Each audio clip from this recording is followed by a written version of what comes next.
Greetings, gamers, and welcome to another live stream this week. This week we are wrapping up with the last episode here, and this is the newly created episode specifically for this anniversary edition, and it's called Alien World Order. So it's kind of interesting that you have, newer level designers and programmers having to go back in the day with the limitations and create something new with something old. So let's take a look and see how good or bad they did. Let's rock. I'm getting too old for this shit. You and me both, Duke. You and me both.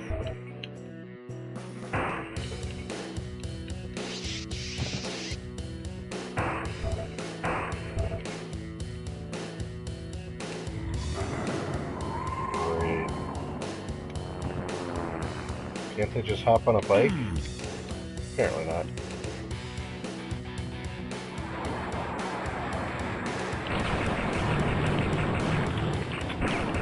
Well, it's always a good start when all you got is a pistol. You got this much coming at you.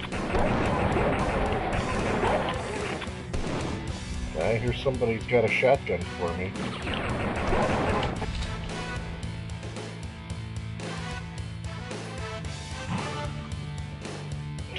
I love it when I can hear them, but I can't see them.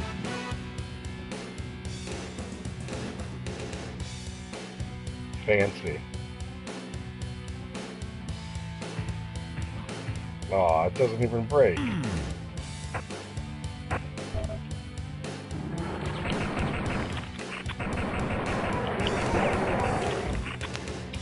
Hey, what's going on, Coola D? Right on time. Nicely done, sir.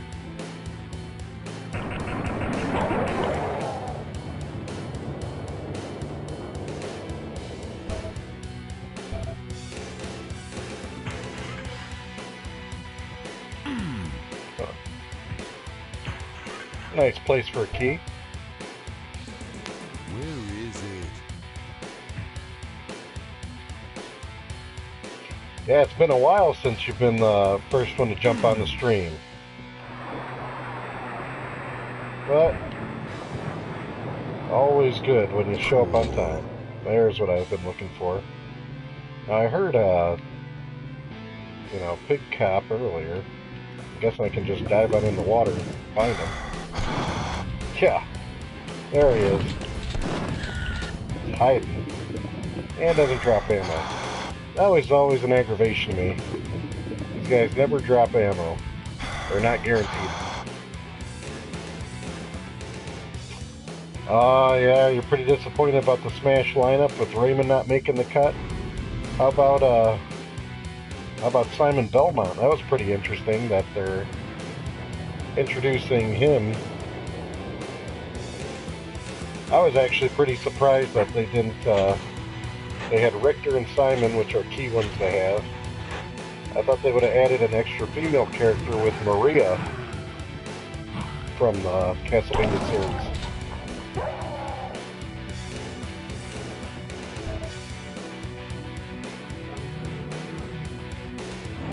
Hey, what's going on, Ryu? Glad to see you stopping by, buddy. Ryu, I don't know if you noticed on your thing for access, but since you're such a great helper at these streams, I went and upgraded you there to a moderator because I didn't have any, and I said, you know what? There's just nobody better than Ryu for the job. And Solid Nate stopped by. Man, that's awesome. I gotta get this guy's autograph one of these days. What up, Nate? I remember the first time that I played Duke Nukem, and then I was able to do this, and I thought it was amazing. That's how simplistic first-person shooters were back then. No problem, Ryu. Thanks for always dropping in. I trust your judgment with the abilities, because honestly, I don't even know what a moderator can or cannot do, but you're a cool guy. I've known you for a long time, and I'm not too worried about it. Oh, this is all about the future, getting your sail on the plants here. Finally, it's all about bathrooms in Duke Nukem.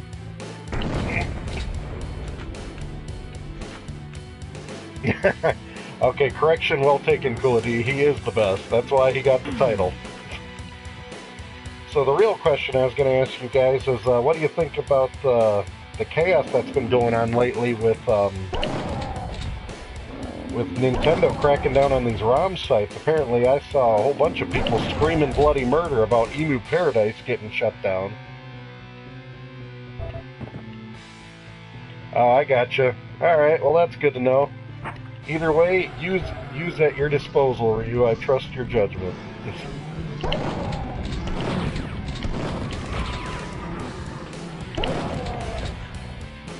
But yeah, everybody is screaming bloody murder about Emu Paradise and Nintendo, you know, doing what they're doing. And you know, I kind of get it. Nintendo has the ability. It's, you know, nobody has the right to post their stuff, but it's just kind of confusing. There are certain things out there that Nintendo does not make available to people.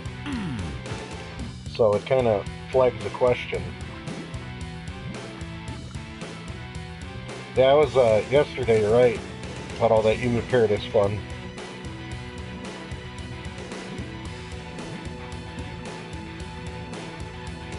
Oh my goodness. I had no clue that Mike Ditka died. Or wait a minute. I can't read how that panned out. I don't know if that says Mike Ditka.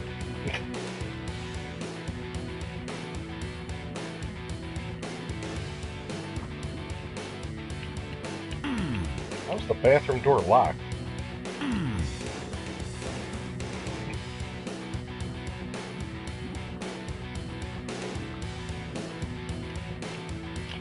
Yeah, you know, it's really funny when you think about it with the ROMs and stuff and everything going down. It's like, I get why Nintendo's doing it, and maybe they have plans on, you know, doing something, but it's pretty crazy. And, you know, they're scaring so many sites out there, and you need the I'm all about the, not people getting free games, you know, that isn't my whole bag about it.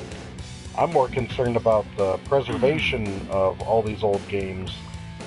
And you know what, at the end of the day, I'm sure there's enough passionate people out there in the community that are going to keep it alive still one way or another. But it's just a shame that it's getting so crazy nowadays about it. Because to be honest, you know, there's no rental options out there that are feasible. And a game that comes to mind is like Super Mario Sunshine. To what I understand, there's no way to play Super Mario Sunshine other than actually buying a GameCube or a Wii that is backwards compatible and then buying the game. So, you know, what do you do in those situations? It's like, man, if Nintendo's going to go to town with this stuff, then I really feel that they should have alternative methods available. But for me, I'm not an advocate on piracy or anything like that. I am a big fan of having, you know, you own the game, and if you would like to have it as a backup or something, then it makes perfect sense to me.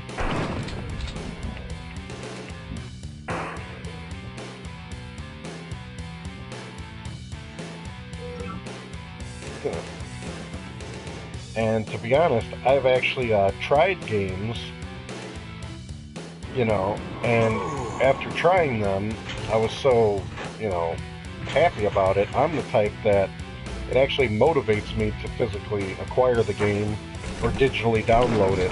You know what I mean? Whoa, that's some good coffee. Gotta love the Duke's humor.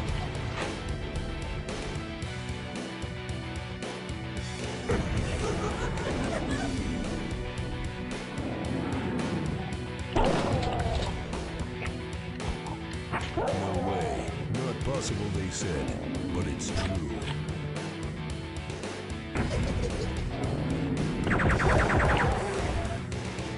Well, I do like that they're at least locking you up with some good ammo and weapons.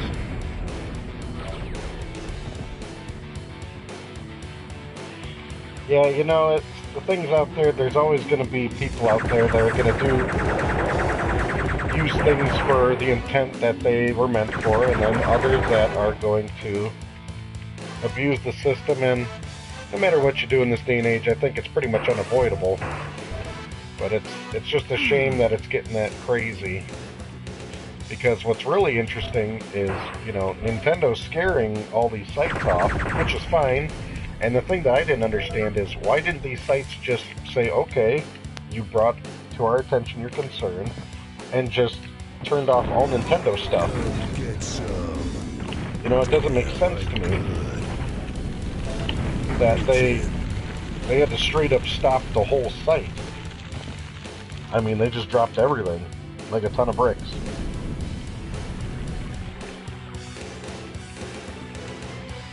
I mean, if Nintendo has a problem, fine, but from what I gathered, I've never heard of people saying, hey, Sega and Sony, blow it out your ass. They're screaming about it. I mean, from what I can tell, they're all worrying about the future, not the past with their stuff. It's like deja vu all over again. So, you know, all those people that were getting access to things that you couldn't in any other way, for those companies, also went to jeopardy, which kind of stinks. But at the end of the day, that's just how the corporate cookie crumbles, unfortunately.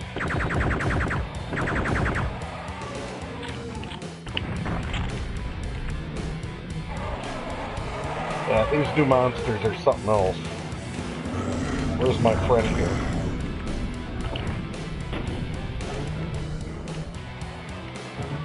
I hear him, but I don't see him. Eat shit and die.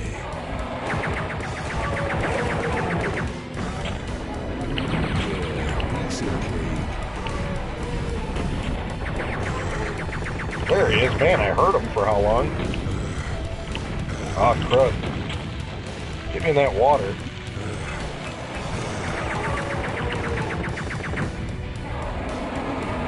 A little bit of ring around the rosy with these guys. I can't believe how fast that big dude is. He gets around.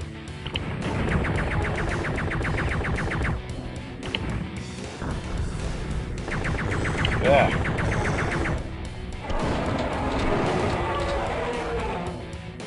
Looks like Duke Nukem's gonna have a whole lot of lapping. No. Apparently there's some goodness waiting me elsewhere. Yeah, those are some pretty crazy finds, man. I'm supposed to take these things out. Oh, nice.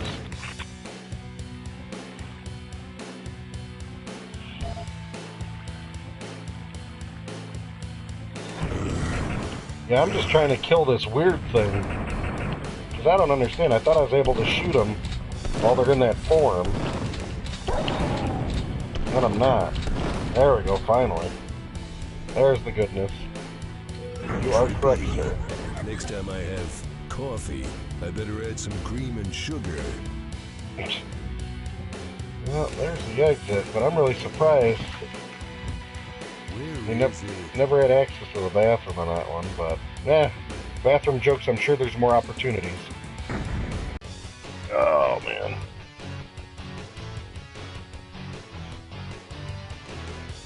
Yeah, it's been a pretty crazy week for the video game industry. Because besides that, I'm sure you guys saw that that IGN editor who ripped off that small YouTuber. That was just awful that happened. You know, that blows my mind. You got a small YouTuber, which I can relate with, that puts in all this time and effort and creates a very good professional grade video, in my opinion. I did see the review that he did on that Dead Cell game. And then you just got somebody at IGN that's getting paid big bucks to be some editor, and he just conveniently surfs YouTube, finds a channel that's not so big, and then just figures he can get away with copying it. And I didn't look into it deep enough. I'm curious, how did they find the I wonder who noticed the comparison, because you know this is obviously not the first time that's happened at IGN. I bet you any money that there were... back in the USSR, baby. Oh, wow.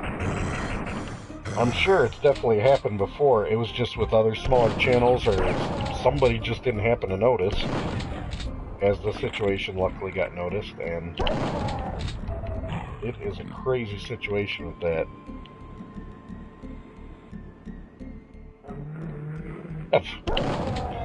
Yeah, the Duke It Out in DC, it's a shame that that add-on is not added on here. The sisters still live here. Natasha and Nastia.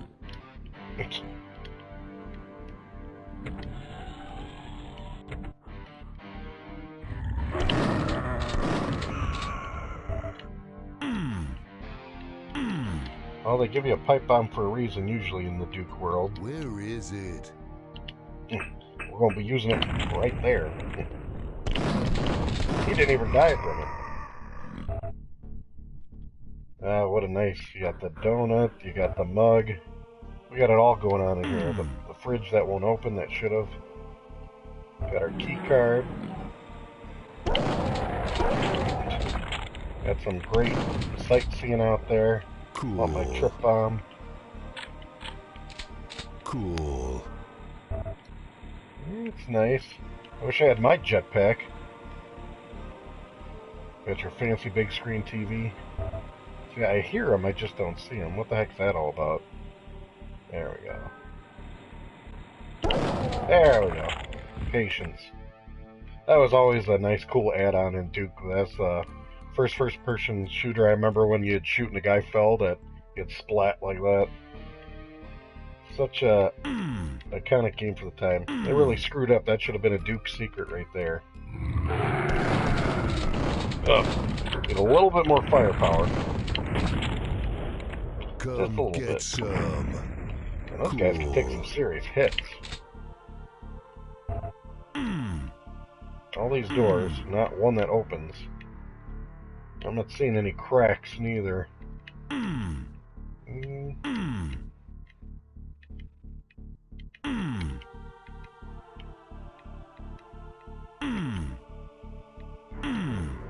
Survey says. Hey, Jiru. The game nights are on... They're on hiatus for a while. Where is it? Have you caught up on our entire backlog of game nights? Yeah, unfortunately, with the game nights, me and Eric's, we'll say, work schedules have a very heavy confliction, so they are not gone forever. They just have they're taking a hiatus for a while. But personally, my goal is to hopefully do at least a couple more before the year ends. We may have an opportunity here or there, but yeah, our schedules are pretty rough, so pretty much it's gonna be a whole lot of no game nights for a little while.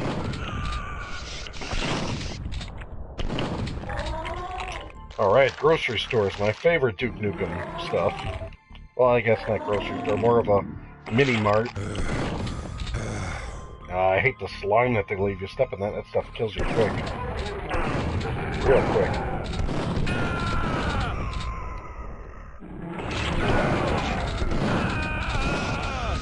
Uh-oh, we're getting hit hard here, Duke. Ooh, I needed that. Me and my sloppy playing here.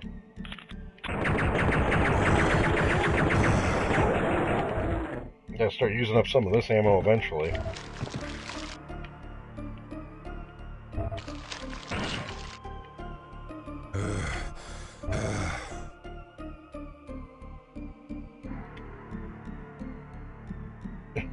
Still waiting for those disc videos to come back by. The disc videos. I can't remember what you're referring to when it comes to disc videos. Hey, what's going on, pal?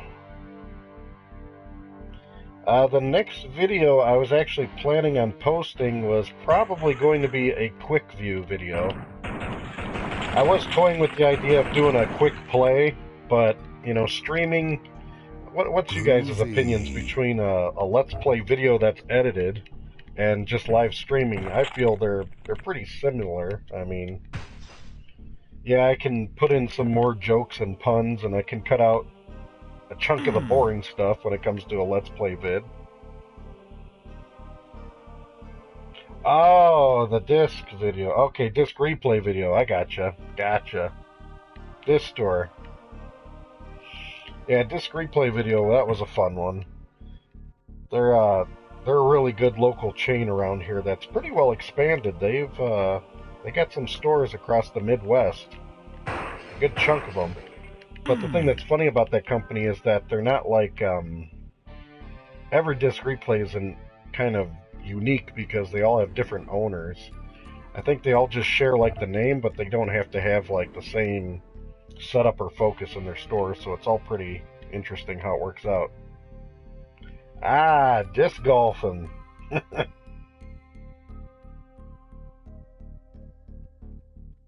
I gotcha. That's a good point, pal. I like that one.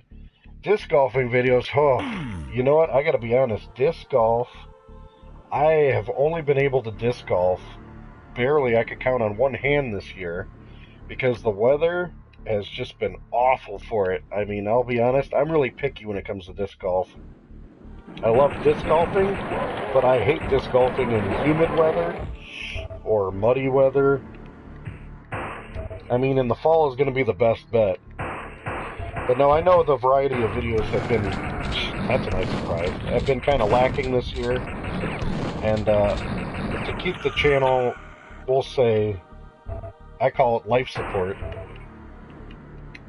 I've been trying my best to at least live stream to interact with you guys once a week, and that's been working out well because it's been fun catching up and talking with you guys. And here and there I've been doing some odds and end videos because you know, I'm focusing on the channel to get some, you know, broaden the community, and I keep reading my analytics and it's telling me to do certain types of videos, and then I do them and I'm not really getting the results I'm looking for, so I'm falling more back on just doing videos because I want to do them more than do the videos because YouTube suggests I need to create more content that way to expand the channel. So, I mean, for me, I really should do another top 10 according to YouTube because those seem to do well, but top 10s, especially the way that I like doing them, they take a good time and effort because I do not shortchange top 10 videos. Because if I'm going to do them, I'm going to do them right. I do a lot of research. I put a lot of time in them because, you know, I wouldn't want to watch a top 10 unless I actually felt confident in the choices of the games. Cool. So we'll have to see.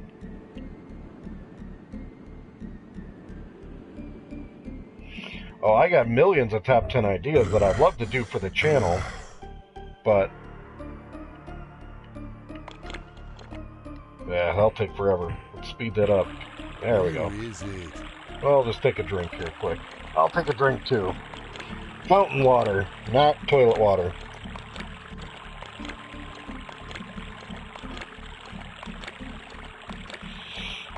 Yeah, the N64 one's left in Japan. I don't know if there's a lot of games. I don't even know if there were 10 games left in Japan for the N64. That many. Now I like doing a top 10 when there's a large amount to pick out of, because, I mean, I was even second guessing the top 10 I did on the 32X video, because the top 10, you know, you're picking out of 40 games. It's like, okay, that's a fourth of the library is in the top 10, but I was comfortable with it just because I personally got a 32X at launch, so I wanted to do the video anyway for myself.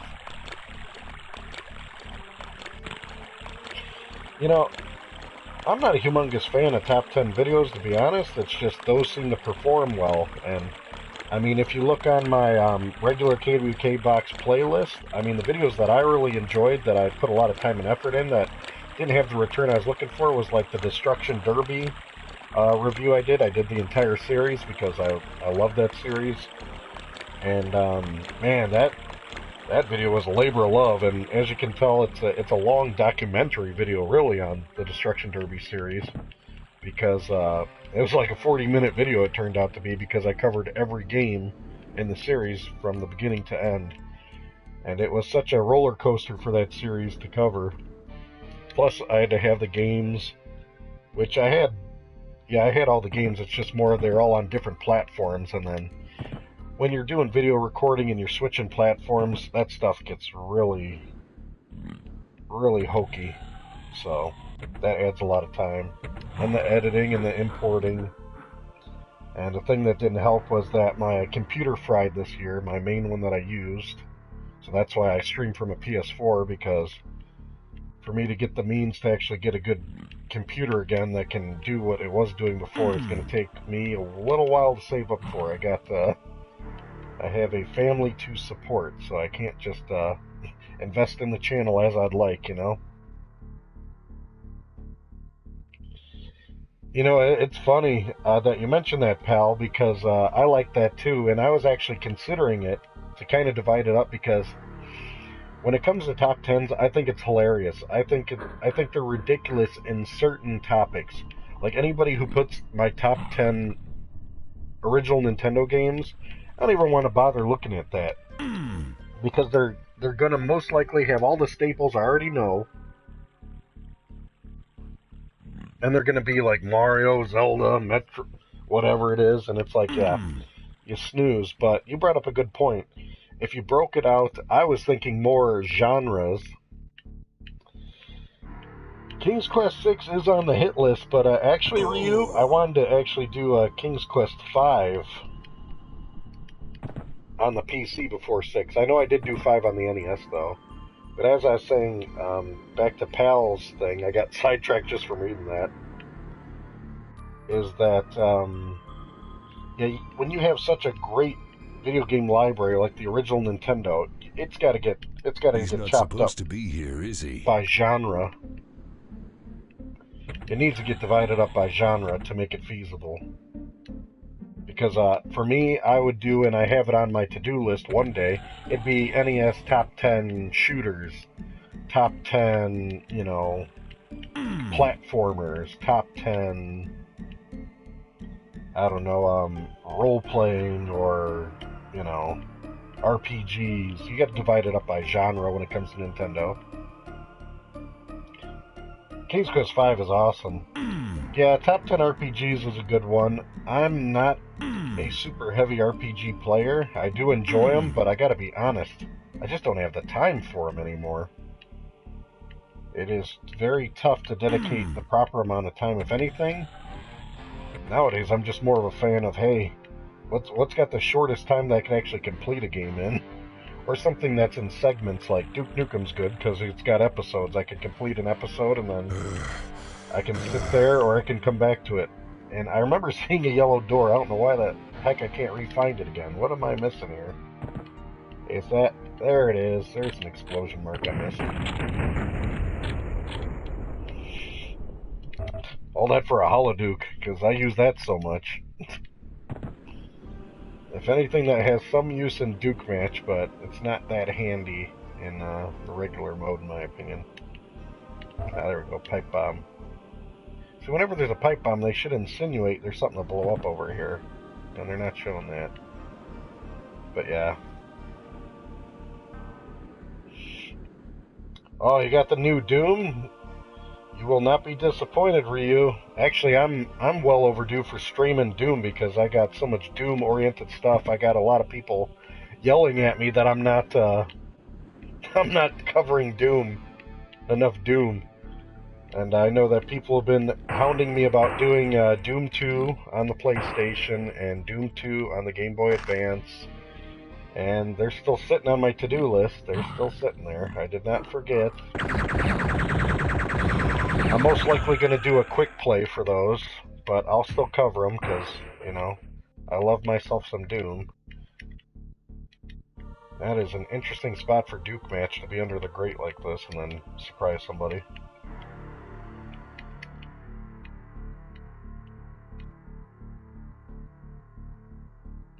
Yeah, exactly. No, that's a good one too. I like Pal's suggestions here. Yeah, with me, I really want to do suggestions and add-ons of stuff that stands out. But you know what's funny is I have all these creative, great topic ideas. I honestly do. I literally have a to-do list that I would dream to complete. It's a Google Doc with a 200 topic ideas, and they're all great. They take a lot of recording time. They take a lot of research. They take a lot of everything, and it's going to be my ever-growing list that I work on. And most of them are pretty intricate, but the problem is you go and do something, let's say, unique. Like, here's a prime example. If you look on my channel, and then you look at the videos that I did, you'll see the top 10s performed well, because top 10s are common and popular. But if you look at the topics that aren't very common, like I covered, what was it, TV shows, video games based off TV shows. That didn't catch on very well, but I enjoyed doing that one because it was fun just to find a variety of different platform games that were related to TV shows and then play it.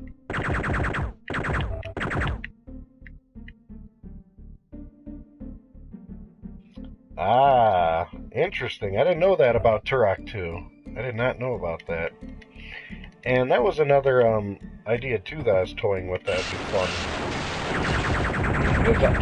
I like the idea of tying the old video game magazines to a video in some capacity.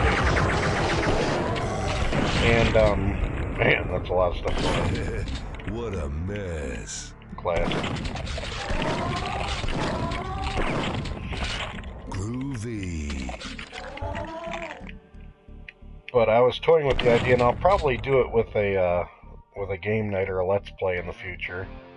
Is that there's so much reliance on the internet and game facts and everything else to complete certain types of games, if not all games. And I'm not the type to run to a walkthrough ever. I mean, I find a lot of the enjoyment of a game is, even though I may sit there forever to try to figure something out, it's fun to just figure it out yourself. But, makes you wonder why that's sitting there. But for me, I was toying with the idea you would pick a game and then you would find a magazine that covered the game with, I don't know if I'd say a walkthrough, maybe a map, or a lot of useful information to help you through the game. And it's just an old school way to beat the game. You sit there, you do the Let's Play, and your only resource to it is that magazine. Or maybe a group of magazines to kind of emulate the situation you would be in back in that year without the internet as a resource. It'd be kind of fun to sit there and be like, okay, well, I had to stare at page 10 on this Game Informer to get me through whatever, or this Nintendo Power gave me this chart, and I was able to successfully get through whatever game it'd be. But you gotta, it's kind of picky. You gotta pick the right game, and you gotta pick everything that kind of fits it well. Some kind of idea like that. That was one idea I was toying with, and I was probably going to torture Eric with the idea. I just had to find the right game. But a part of the series that, I've been itching to do, and it was disappointing we haven't been able to do yet, is that Eric hasn't beaten any of the Zeldas other than the first one that we did the video on. And when he beat that Zelda, it was interesting to see somebody that grew up in the era, but he's playing the game so late now, his opinion on it, and he really didn't care for the original Zelda. It was too cryptic for him, and at the end of the day, he had he's like, to heck with this. Which is kind of surprising, because a lot of people that grew up with the game, it's just, I think nostalgia might be carrying it to an extent. I think it's still a solid game, but it does have its real cryptic points that I don't see today's generation having patience for it. Yeah, I've definitely beaten all the Zeldas that are I like to say, on a main console, or I should say, all the Zeldas that aren't mobile versions. I don't think I've ever. Oh yeah, I have. I've beaten. I've beaten that one. What was that one? It was that 3DS game, A Link Between Worlds. I Where beat is that it? one. That's a mobile game. But the Game Boy ones, Game Boy Advance games, Zeldas, nope, I haven't beaten any of them. What the hell am I missing in this game? I've been screwing around forever. Star Tropics is actually on my bucket list. Now, that's what I was kind of itching for, and I wanted to see Eric's opinion really bad. It'll be fun in the future. We'll get a chance maybe one day to do is Zelda 2. Because Zelda 2 is nothing like the original Zelda, and I'm just curious that since Eric didn't like the original Zelda, that I think he would actually like the second Zelda because it's more action-based. I mean, it has some cryptic stuff to it, but I find Zelda 2 to be much more approachable than the original Zelda, at least for cryptic stuff.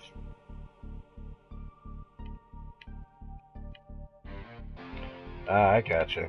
See, everybody's kind of like played their era of games for Zelda. It's funny. For me, I just didn't have the handhelds, so I couldn't play the Zeldas. And now that I got them, I don't have the time to play the Zeldas. So I'm just kind of screwed out of playing Zelda when it came to the mobile versions. Okay, let's think the old logic. If they design this game correctly, I'm supposed to be in this market. I use the yellow door. This is supposed to either give me a red key or an exit. What did I get out of this room? Took me to a stock room, which seemed like nothing. What am I missing here? I tell you, it's like impossible for me to walk and chew bubblegum when I stream. I enjoy the conversation so much I'm drifting off on how you even beat the level of the game, especially when it's a game that I beat this episode once right when it came out, so it's pretty much a blur of how I even did anything, but there's something going on in this room. Oh, duh, an elevator. This stuff is not as obvious as I'd like it to be.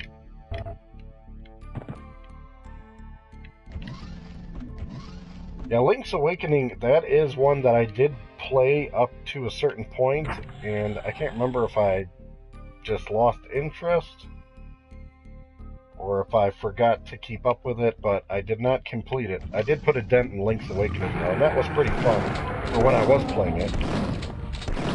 Well, we gotta love those things up there, don't we? Can't get enough.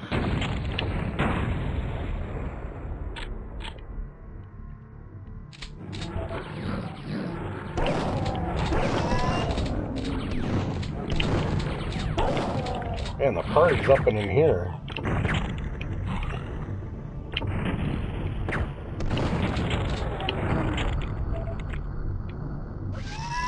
Ugh.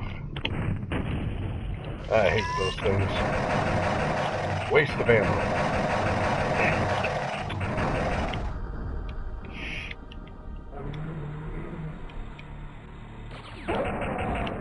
Yeah, you know, that's going to be pretty remarkable for people that had a Game Boy and beat Link's Awakening, like in the back seat of a car. They're on a road trip and they're like getting all excited and screaming. They're like, what are you doing in there? Just beating this game that I've been working on for a month. Alright, Devastator time. Come get some. Couldn't have said it better myself. Yeah, they don't give you a Devastator without a real good reason for it. I didn't even know I picked up a first aid kit already. I thought, alright, I gotta be paying more close attention here. No clue I had that. You know, this is gonna be fun.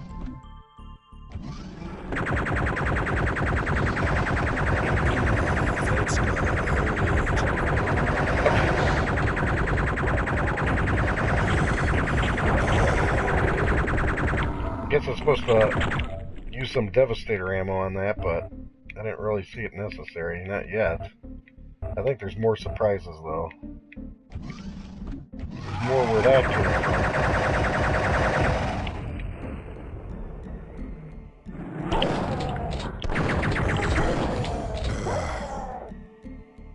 Ah, the Super Game Boy. You know, I really like the Super Game Boy, to tell you the truth. I mean, you gotta get the Japanese one, so then it's at least got the right clock speed, but, yeah, the Super Game Boy 2, I popped in so many Game Boy games, and I prefer playing them on my, you know, my PVM through my Super Nintendo. The convenience factor and everything else.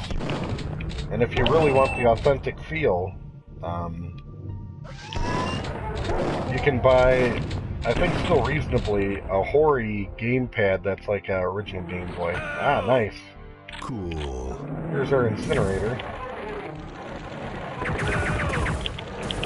It shoots weird.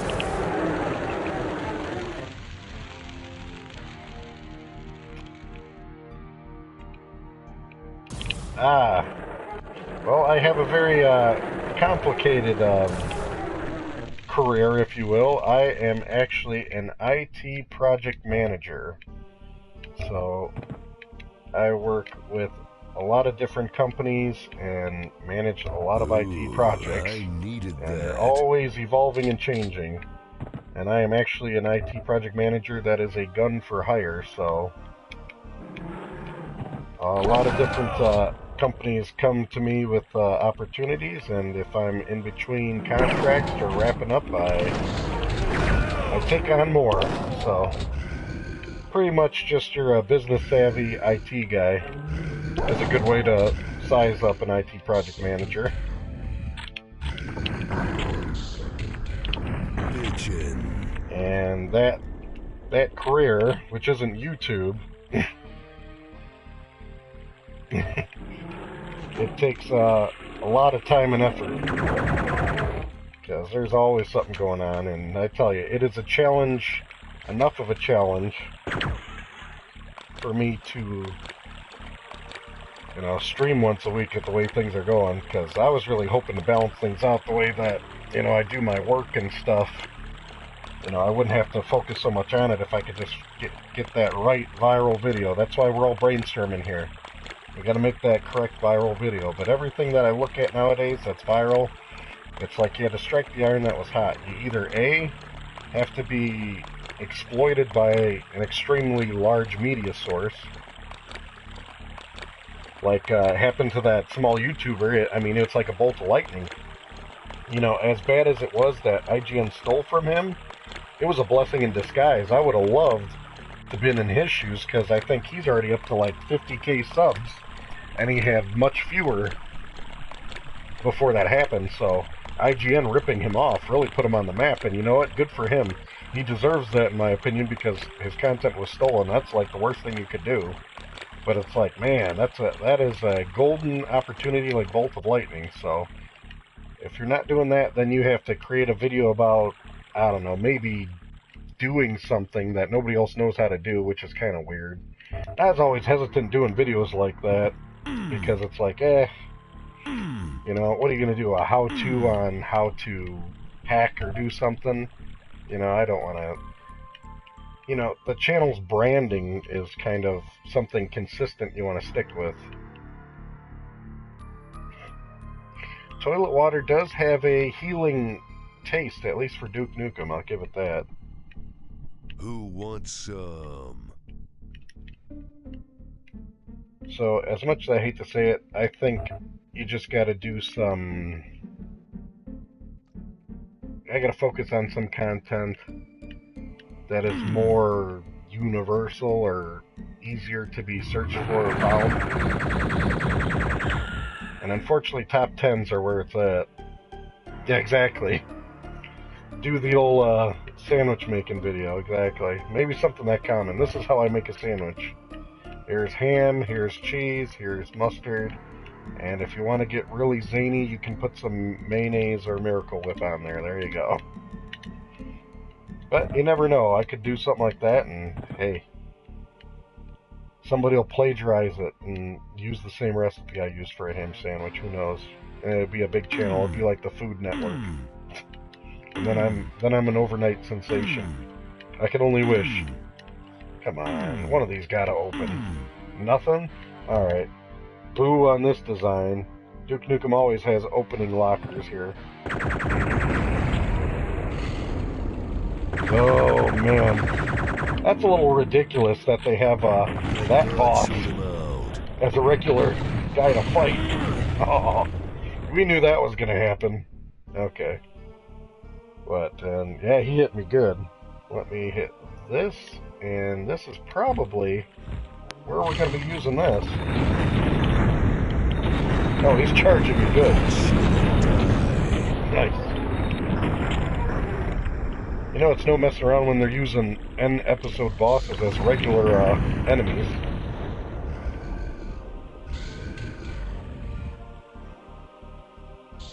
Oh my goodness. I gotta look into that Kickstarter for potato salad.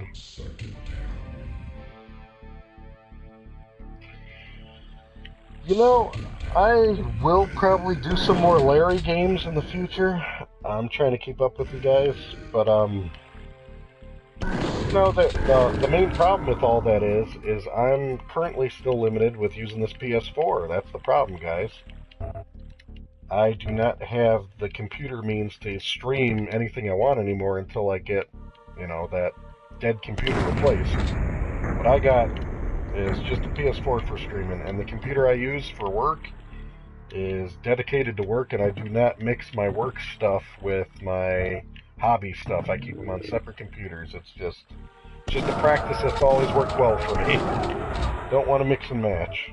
So until I can come up with enough hobby money to replace the hobby computer, or get a newer work computer and then switch them around, but really my work computer is designed well for what I'd use it for as a hobby, actually, so X that. Because unfortunately I self-taught myself in the Apple world for all my multimedia stuff for the iMovie crap and everything else, so I'm a little bit more stuck with getting Apple hardware for my solution.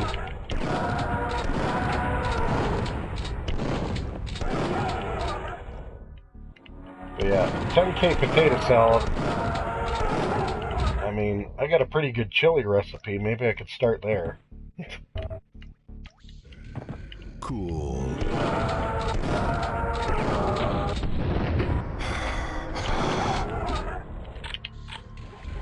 Alright, somebody better tell him to suck it down. Let God sort him out. I'm gonna get medieval on your asses. 55K. That's it. Yeah, Kickstarter would have been great right when it was fresh, and I guess nobody knew any better. All those crazy Kickstarters people invested in blows my mind. Cool. Luckily, all the Kickstarters that I've invested in, no, I'm sitting on 2 of them. I'm still waiting on. I'm still waiting on 2 of my Kickstarters that I funded ages ago. What was it? I did, there's a spiritual sequel to the Destruction Derby series that's really good, that I invested in. And I believe that's like Wreckfest or something it's called. And that one's still sitting since forever in production. And then I actually did the Kickstarter for, what was it? That was Princess Madeline, which is a Ghouls and Ghosts spiritual successor. And when that one comes out, I'm definitely going to stream that one. Hopefully I get the PS4 copy of it and go from there. You could do a lot of sliders for a Kickstarter. Maybe I should do a Kickstarter for a slider video. You know, it's funny, if actually combining eating food and gaming was successful. I was toying with the second idea after the sliders. Oh, crud, I'm getting nailed. These things are all over the place. And I was probably going to lean towards getting like a Taco 12-pack from Taco Bell, and then finding a proper game that would correspond with that to do tacos with. So. Ooh, I needed that. But I guess luckily the White Castle video did not hit the level of excitement for me to be forced to have to eat while I play. That would have been, that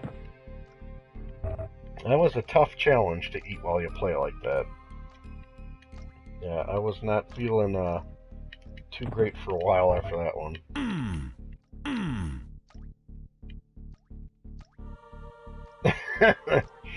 Yeah, I'd do something like that for a game. Like I said, that GTA clone. I don't know the name of it like you're saying.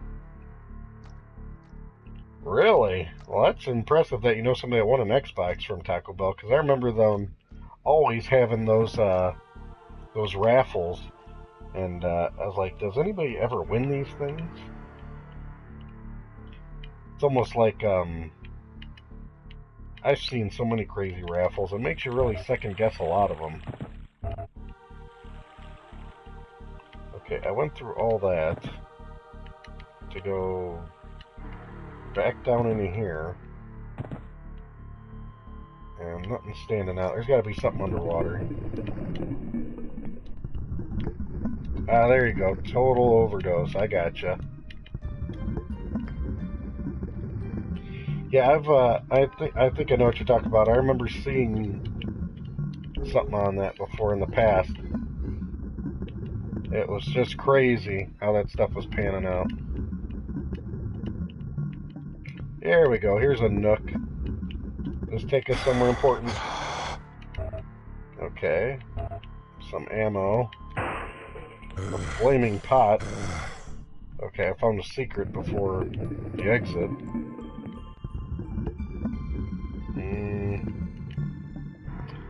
Great. How the hell do we get out of here, Duke Nukem style? Damn, I'm lost.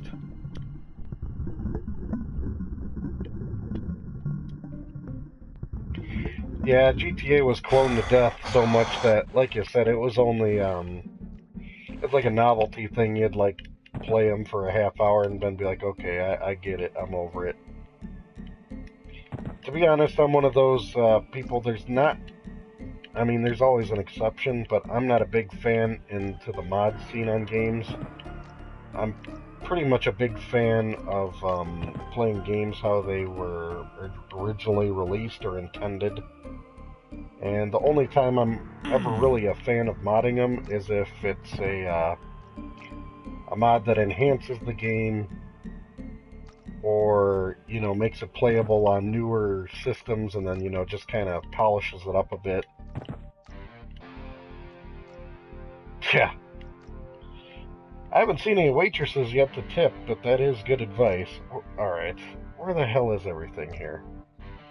Okay. We're in this whole setup here. We got our Duke map. Did this even open or do anything special? Because I'm not seeing it. Yeah.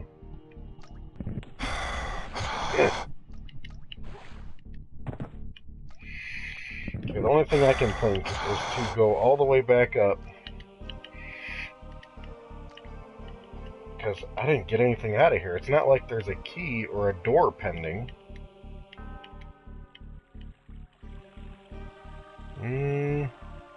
So you're in this setup. Where is it? Couldn't tell you. You went and you iced this bozo. There's nothing else standing out. All this coffee. Takes you back here. No. I think I'm just backtracking too much now. Nothing should be that way. Oh yeah. Much better. It's just not Duke until you take a leak. Yeah, that's it. You do all this, you find the secret stash for the booze, you blow a hole in the wall, and this is just where you gotta go, and this is where it should end or lead me to the next option, but this is just some dark, weird cavern with no obvious direction to go in, and all these hills that take you nowhere. Oh boy, so that just leads me back to, what am I missing? Underwater again. And I'm always missing something here underwater.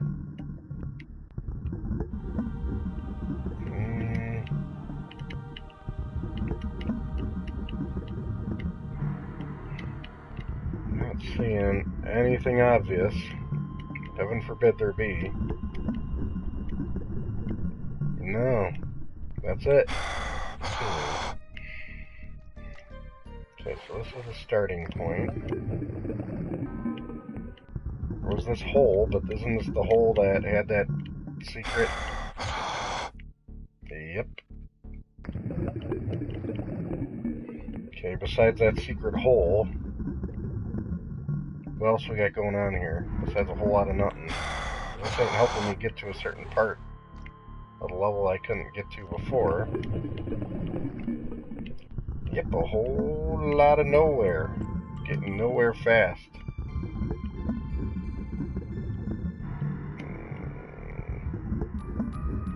Yeah, the flow of Duke Nukem is just not, that's the one thing I gotta say that I love about Doom. Doom never had a broken flow to it. It's pretty much clean out this room and these other rooms. Here's your key card. Go to that door, clean out those rooms. Here's a key card. And while you're revisiting spots, you're getting nailed.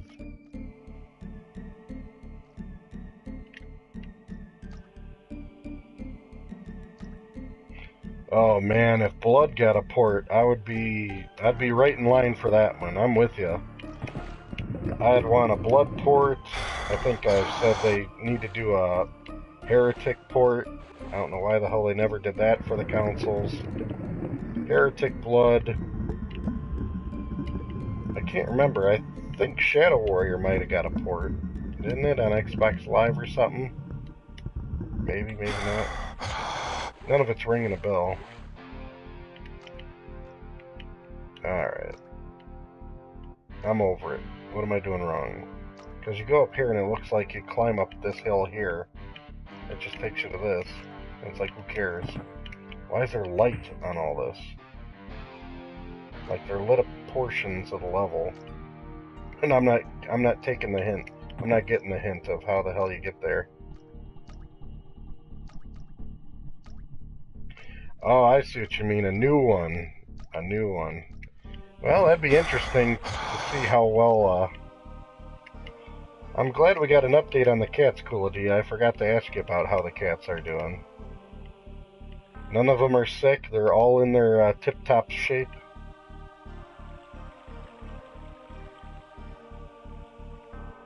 You must feed them a lot of Friskies to keep them in good shape like that.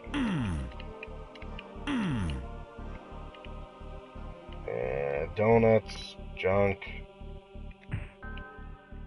This is all lead me anywhere but where I need to be. Okay, so that says that's dead. That's a dead end. Fantastic. Yeah, we're stuck over here. Like, this was the whole goal. Was to try to get past this. That's busted. So to get past that, you'd think there'd be some kind of, alright.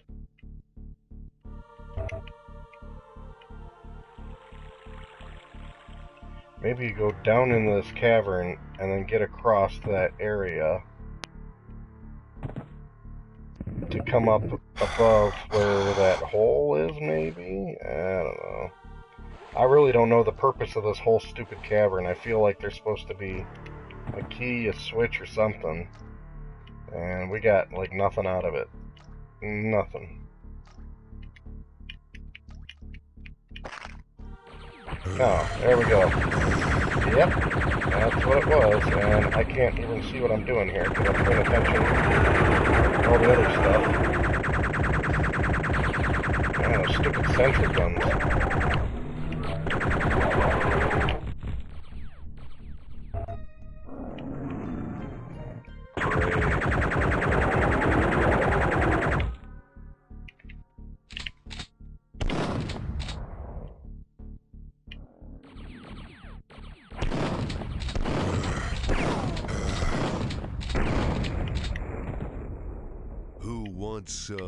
Yeah, took me forever, Ryu, but yeah, I'm pretty hell-bent. I eventually got there, but now I got a whole nother avenue of fun to deal with.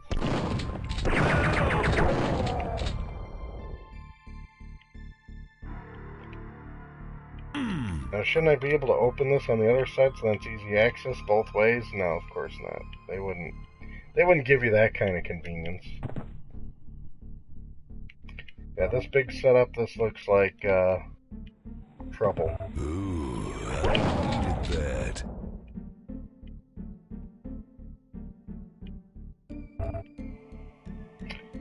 What other shooter you have in mind there, my friend? Rebel Moon Rising. I don't know why I'm not picturing it in my head, but it sounds familiar.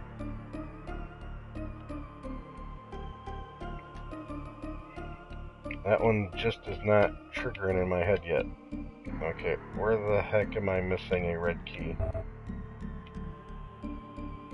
One of these stations, maybe?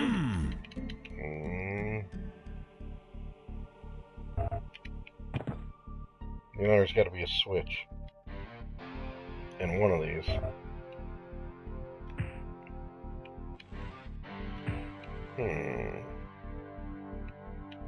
Yep, right in front of you.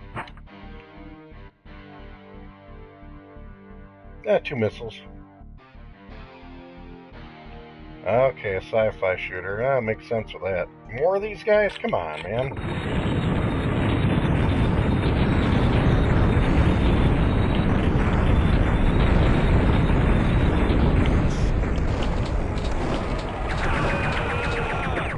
Great.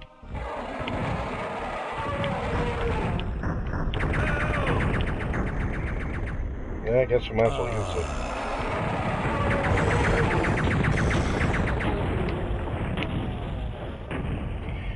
Yeah, Duke certainly cannot take any hits when it comes to no armor, man. I'm really gonna need to lap up some water or something. Well, we painfully got through that part. Finally. Ugh. That was a hokey level. You know what, another good one is a good shooter I'll throw at you that I remember having a good time with that was that Skynet one. That was a really old shooter, but it was cool because in deathmatch you could be a Terminator or you could be a human, and they had a different build out, kind of like how Hexen had, you know, the 3 different character classes. Who wants some? That was a fun one back in the day, but it's really rough and old though.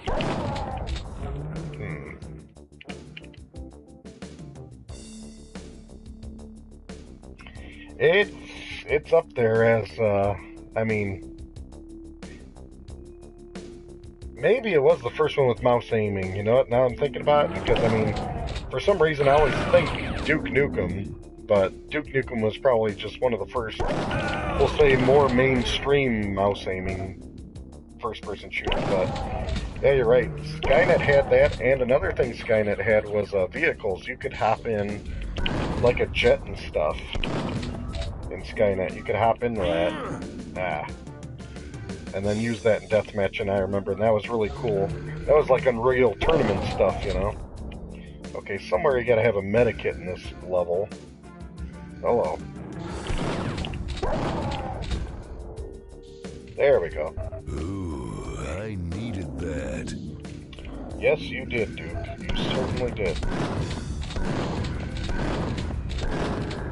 There we go.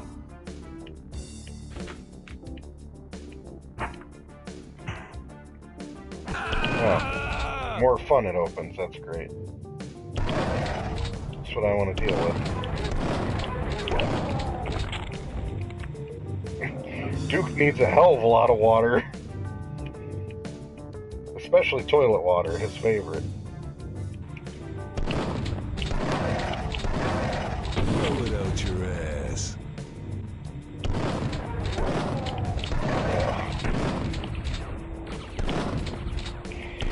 Well, I gotta say, I'm up for suggestions, actually. Duke will be done after this episode for streaming, which will be a bittersweet ending. But the good news is we can pick a different game for streaming after that, and then I'm up for suggestions. What I was thinking was I did pick up a used cheap copy of the... Oh, you guys already know that from... whatchamacallit. I did that PSVR stream of the 50 Sega Genesis games. Well, I wouldn't do it with a VR headset ever again. I'm finally recovered from that. But if there's a particular Genesis game to actually give the college try on, focus on, I'm up for suggestions on that for the next stream. And if that one's not sounding tempting enough, I have in the mix to kick in some more Mega Man. Dragon's Crown, I would love to stream Dragon's Crown, actually. I have it for the PS3 and the Vita. I do not have the remastered version for the PS4. So, unless you have a Game Pass code that you'd like to share with me, I can't do Dragon's Crown for the remastered PS4 version because I don't have it. That's the only way I can stream currently. But no, Dragon's Crown's pretty fun. I still haven't completed the game, but I have my save files I've been bouncing back for.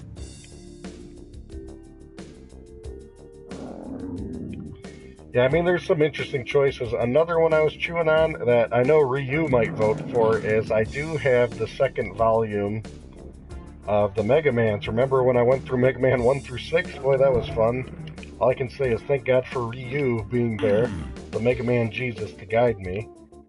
But, we got Mega Man 7. Yeah, Wonder Boy's a good pick. That's a good idea. We got that one.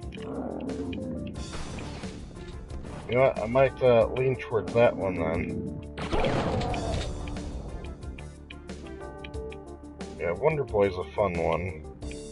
And it'll be low stress because I like a balance of... You know, if it's a game I'm not super familiar with, I make sure that I got my rewind features to get through it and everything else, because unless it's a game I got down cold, it's pretty tough to stream, talk, and play and focus. Altered Beast. That'll be a pretty short stream, but hey, I can do it and then probably play something right after and 20 minutes later when it's done. That ain't a bad idea. Now, Comic Zone is a good game, but correct me if I'm wrong, I remember Comic Zone being kind of tough, but I'm assuming with the rewind feature, it shouldn't be that bad. I think I've only beaten Comic Zone once, a very, very long time ago, actually on my Sega Genesis. I remember it being a little tricky. But once again, the rewind feature pretty much saves everything. Yeah, that PSVR was a crazy experiment with that headset. Don't recommend that to my worst enemy to do. I can't believe how there's been no toilet water or anything for Duke to get yet.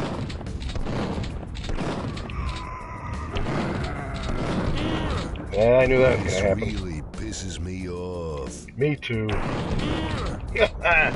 Alright, let's hit him with something that he can't hit me back with quick. There.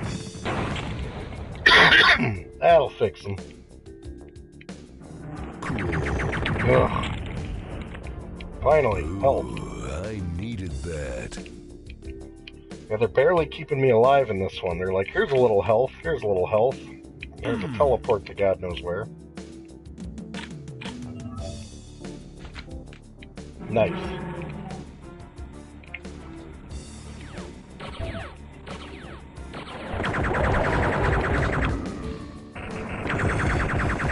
Great.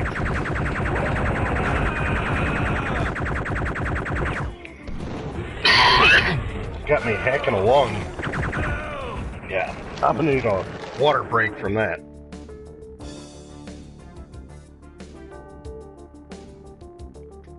There we go. Refresh. Flicky. Now, that's an arcade one. I never really tried that one. Resident Evil VR I still do not have.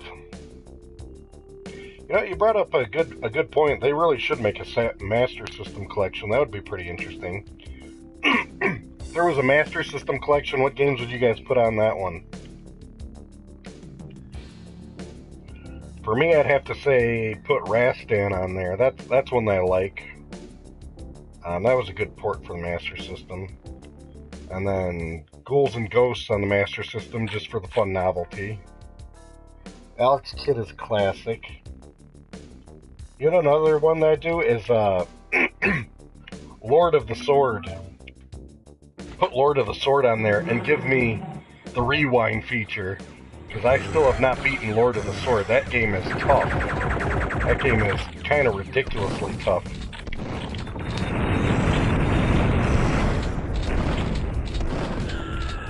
Yeah, Lord of the Sword is a rough one. 10 continues is not enough for that game.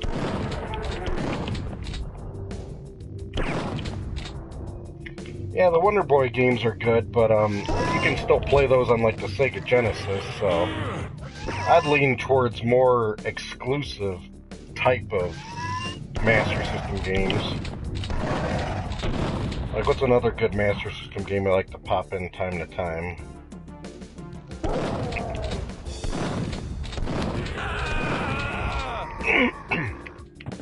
I don't know about Afterburner. That is one game that a lot of people love that I just could never get into, and maybe I never played the right version. Afterburner was always just kind of meh to me. I wouldn't say it's a bad game, but it's just not one that ever kept my attention that long. Oh, not more of these bozos. Great. Just great.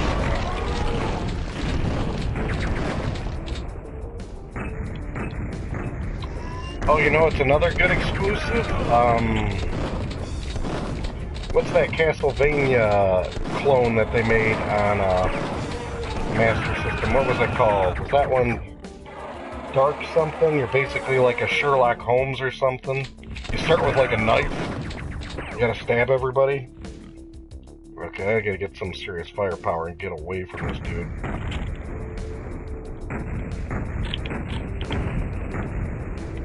If I stay far enough away, he can't hit me. No, he's still hitting me.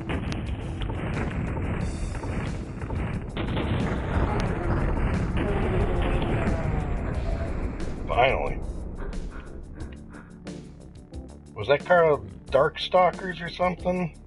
I think it's like Darkstalkers or something, but that's a fun one, and it's got the Castlevania feel all over it.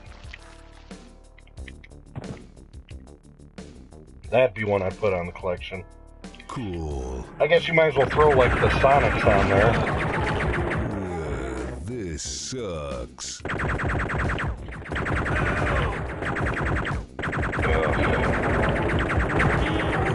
Damn, I gotta hit these guys with real firepower if I'm gonna get rid of them. Ah, Darkstalkers is the fighting game. You are correct, Ryu. What am I thinking then? What's the name of that game for the Master System that's like Castlevania?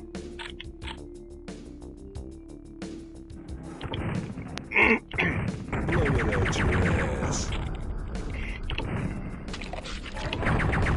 Come get some. I'm gonna put the smack dab on your ass. Turn around quick. Ooh, that's gonna hurt. Missed it. Thank goodness for the rewind on this. Yeah, I rewind right with those on there. Master of Darkness, yep, that's it. I knew it was Dark something. You gotta give me that. That's all I could remember. Dark was in the title. That's why I say Darkstalkers, because that's a little bit more well-known title. Holy cow. Out of all this, Cool. you think they'd give you some health somewhere. Where the hell's all the health in this game? All the way hidden over here. Ooh, I needed that. Yes, I did. Really? More of those guys? Come on. Loving how he got that hit in. Adorable. Okay, let's just hide in this nook.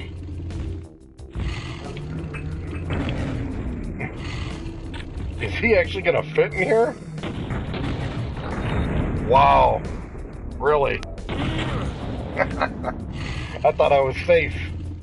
I was all wrong on that. You're not hiding from this guy. Okay, so we don't want to get tied up in there. Okay.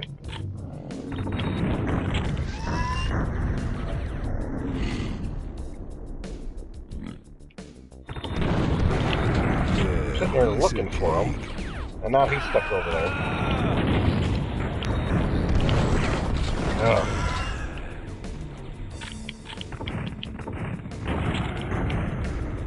Yikes.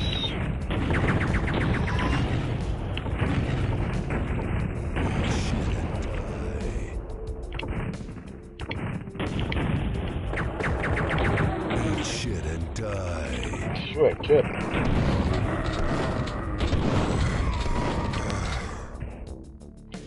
Yeah, I'm pretty sure it's Master Darkness. I'd bet on that one.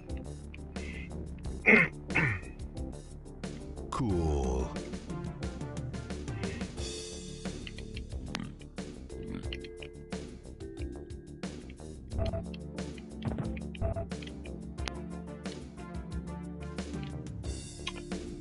Good call. That's another one. I actually really enjoy that Ninja Gaiden Master System one because it's so much more friendly. So much more friendly compared to the other counterparts out there. Good call. And that was that one wasn't released in the US. I think that was a UK release. Or Europe only.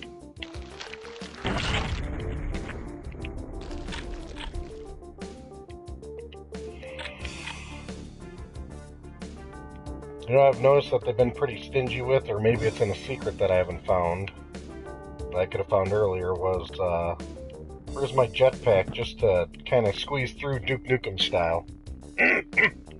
Okay, you did get one in Australia. Yeah, it must have just been the US that didn't get it, because, of course, when it comes to a solid good title for the Master System, we were completely overlooked over here. I think, the Master System is probably one of the easiest systems to get a full collection for, if you're looking for a US collection, because it's only about 100 games.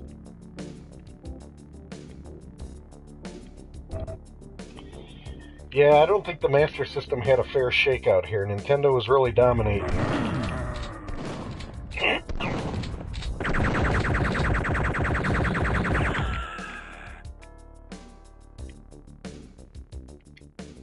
Yeah, that's not a fair shake at all, getting only half a life for it. Oh, Brazil, I think they still support the Master System to this day, probably, with new games, for how much they love it. And, Hail to the king, baby. yeah, for me, I gotta be honest, the marketing for the Master System was terrible, because I never knew of it existed. I knew of the TurboGrafx 16 when that came out, but I never heard of the Master System until literally until I got the internet.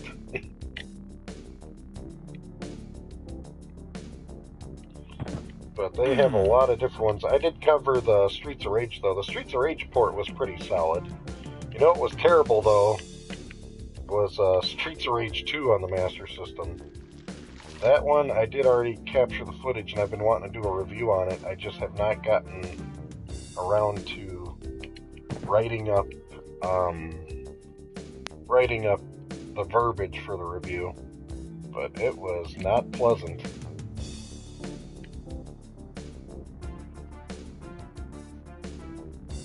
Really?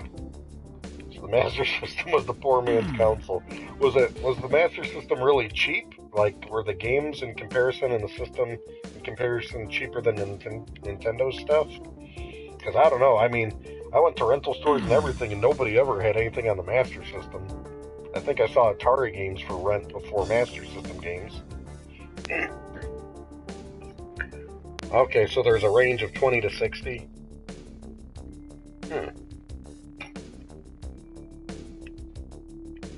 That's interesting. Oh, great. You can't warp back the way it came? That's cool. Wow, the NES was that high? I thought all NES games were like a flat 50. Man, NES games were $60. That's Where madness. is it? I thought games didn't get to like $60 from Nintendo until Super Nintendo came out.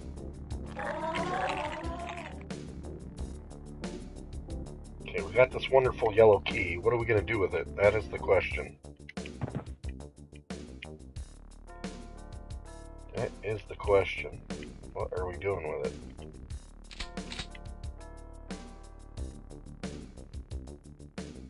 I don't think I missed anything else up here. You know what? It probably did have some markup for you guys. By us, it was about $50 for NES games.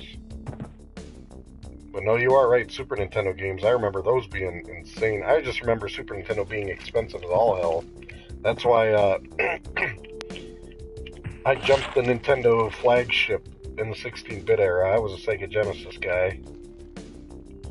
Sega Genesis was cheaper, and honestly, at the time I got my Sega Genesis, it just had a way stronger library. But the Super Nintendo caught up really quick, because they came out guns a-blazing with some great titles. Even the launch titles and their first year titles were they're all instant classics as soon as they came out. There we go. It's got to look a little bit harder.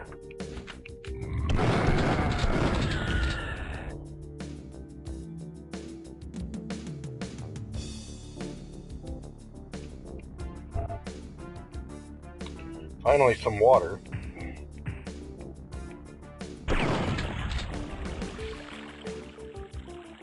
And lap it up.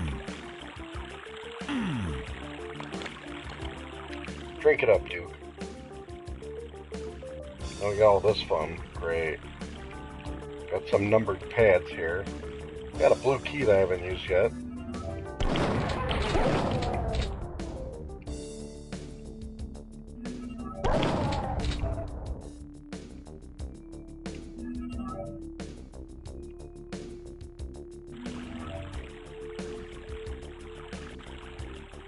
And that's it.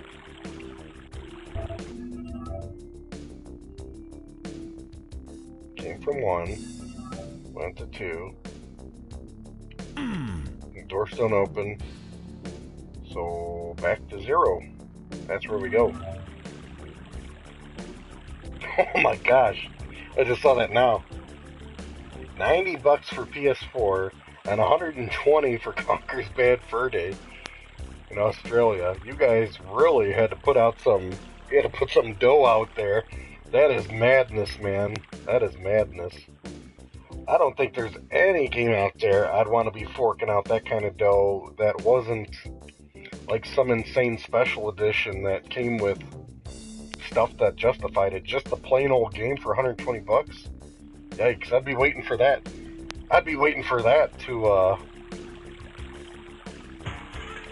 hit the bargain bin. So what's in the bargain bin for you guys in Australia? Do you just games that are $50? That's a deal.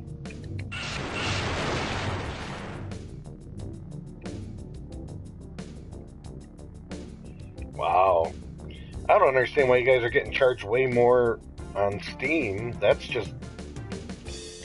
like digital delivery. That's like the cheapest way to send people games. That's crazy that they're hitting you up hard like that.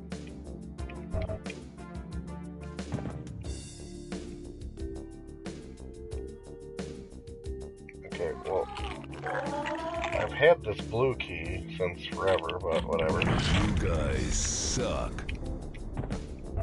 Oh, now I can jump over this.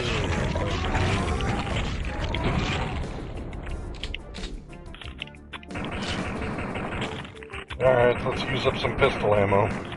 I'm gonna put the smack dab on your ass. Suck it down. Interesting. So this whole time I was able to clear it with a jump, and I thought I'd try it on the other side. This would be an interesting Duke match level. You got some nice little spots to kind of hide and get around. You got the whole townscape going on here. Good stuff, good stuff. And London Bridge is falling down.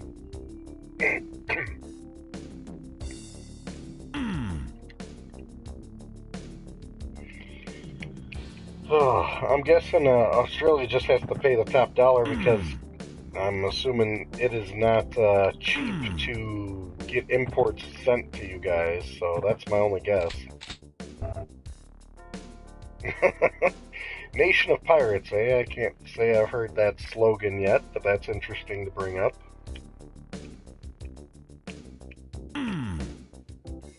Okay, you know what's funny is I think I already had this blue key. I got a yellow key and I used it. What the hell do you do with this blue key? Yeah, I guess you got a good point. You guys are down low. The land down under, I believe, is the slogan. That's what they say, the land down under. Okay, so what the heck am I supposed to do with this? That needs a red key. I got a yellow key to get in here. I got a blue key I'm doing nothing with. Was I supposed to get a red key somewhere in these warps? Because I don't see anything or anything accessible. It's not like that opens. Okay, is there a switch I'm missing? No.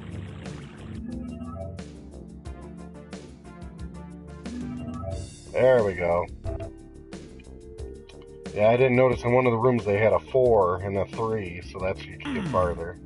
Okay, go back to 0 then. Clever.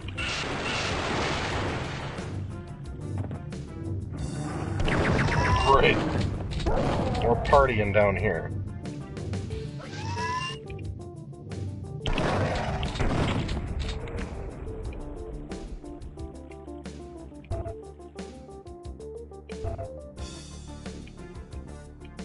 There we go.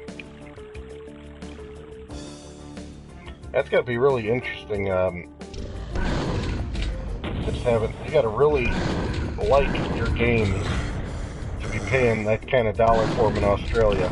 So I have to ask, so in Australia, do you make certain that you rent games or very closely watch reviews before you ever jump into purchasing a game? Because that's pretty heavy of an investment for each game to be costing that much for you.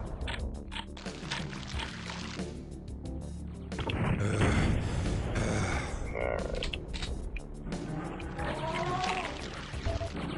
Man. You know, I would think in an area that where games are so expensive that there would be a rental scene by you because it's kind of justifiable. Because I'd certainly want to rent and play a lot of games before I bought them for that kind of price. Yeah, they all went bust over here too, so it's pretty interesting.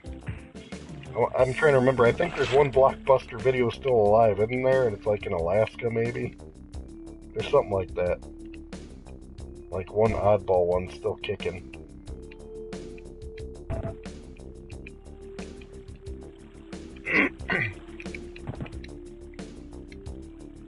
Okay, we got all this beautiful artwork. Is any of it a secret? No, it's not.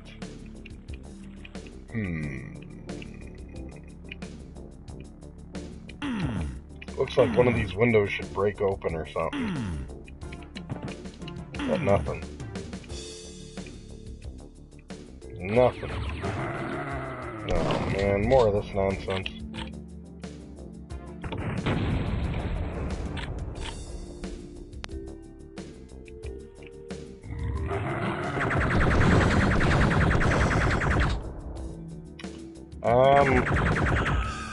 I use Toaster NES out here. I could go to like the videos that I got, like the disc replay. Who wants some? You could pay probably 40, 50 bucks, and I think you could pick up a good condition, one with probably a controller and cords and everything for about 50 bucks. And I think Super Nintendo is the same, and I think Sega Genesis is cheaper. You can get like a nice model Genesis for like 30, 40 bucks. $100 untested. That is ridiculous. Well, at least you got eBay, right, my friend? eBay's got to help you out, right? Or does the shipping get you that way?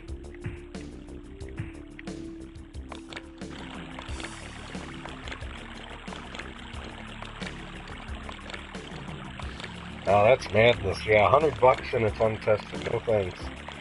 Well, the one thing that you luck out with the NES, though, if there's any problem with it, 9 times out of 10, any NES's problem is just the 72-pin connector. And to be honest, if I bought a used one, I'd probably just replace the connector anyway. That way you know it's a good new one that's not going to wreck your games. I'm gonna get medieval on your asses. Well, now we're set, because we got a bathroom, guys. Bathroom is where the action is for Duke Nukem. Because we got plenty of toilet water then. Toilet water is key. Uh-oh.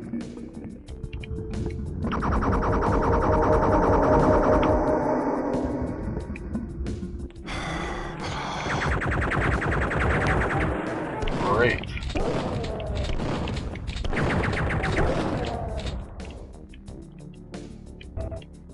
Well, they're giving you Devastator ammo, and you're in a big area like this. You know something's coming. Something's coming. And there it is. Great. They really like utilizing these bosses as just regular people to fight.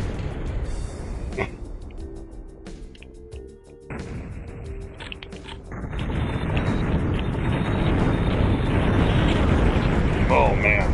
I don't know how we're gonna swing this one.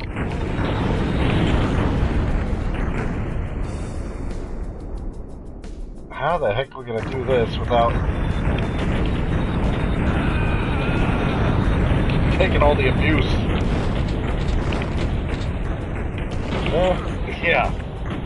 He clipped me good on that one. I never have the health for this. Or the firepower, really. It's like, I gotta just keep hiding. Nope, one RPG at a time. Hey, what's going on, Izzy? Glad to see you stop by, buddy. Shadow Warrior, that is another one on my bucket list. You know, I'm kind of ashamed. I had Shadow Warrior, and I don't think I beat everything in it. I beat a few episodes, but not all of them. Dang it. I gotta rewind a little bit more. Okay.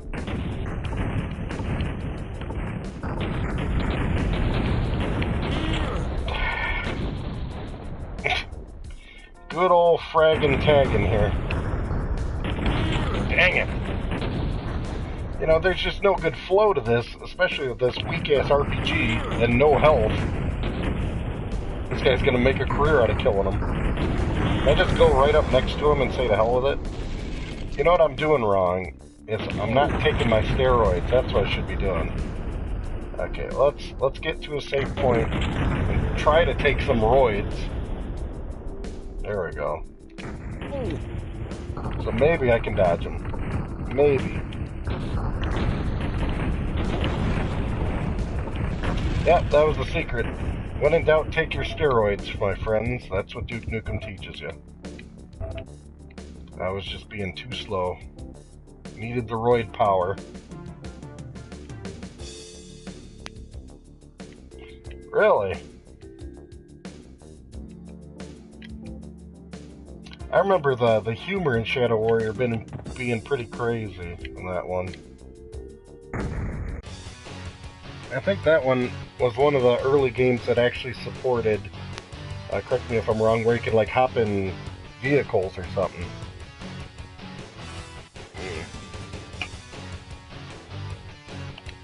Ready for action.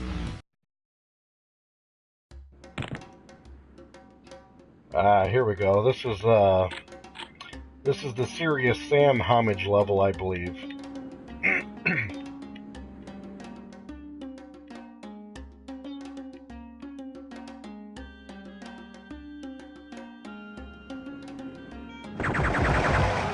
Great.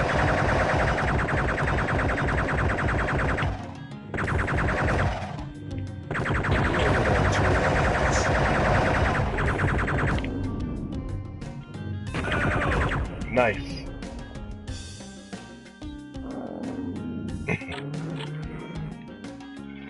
I'm still on the hunt for that Serious Sam compilation for the Xbox 360, and if that's supported by the Xbox One backward compatibility, I'll be all over Twitch with that one.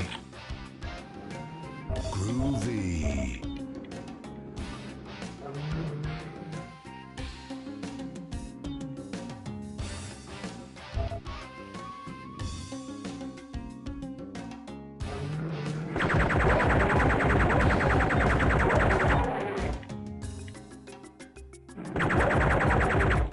Gotta love these puzzling caverns.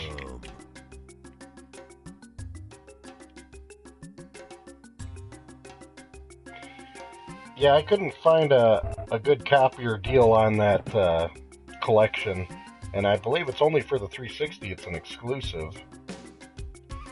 And you know, me, I try to look at my local stores around here, that don't help, and then online, usually the prices are a little too inflated for my liking, so it's madness. Hey, what's going on, Newest Gaming? Glad to see you stopping by. I hope you're ready to kick some ass and chew bubblegum, but I'm all out of gum. Holy shit. Yeah, if you see anything, Izzy, I'm totally looking for that one. The Serious Sam collection for the 360, because I didn't look up if anybody gets a chance to see if it's backwards compatible with the Xbox One. I would hope so, because that would be my goal with it, is to Twitch stream it for you guys, and we all relive some Serious Sam goodness. Because, you know, I'm pretty much limited to console streams for the time being.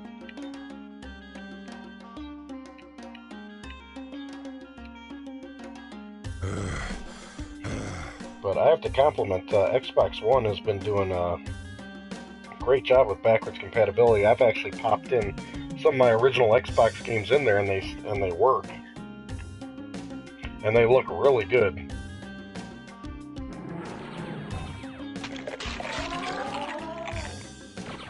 Okay, cool. I'm excited to see how they keep expanding that backwards compatibility with the Xbox support. That alone really motivates me to keep up with the Microsoft console, because all the backwards compatibility, if you're a hoarder like me and you keep all your games, it's nice to know that you can still pop them in.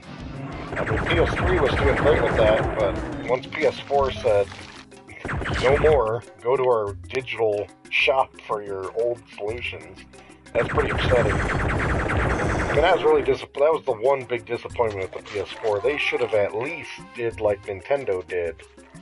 Nintendo always did like one generation behind for the most part. They're like, oh, well, you got a Wii, we'll support GameCube and Wii. You got a Wii U, we'll support Wii and Wii U.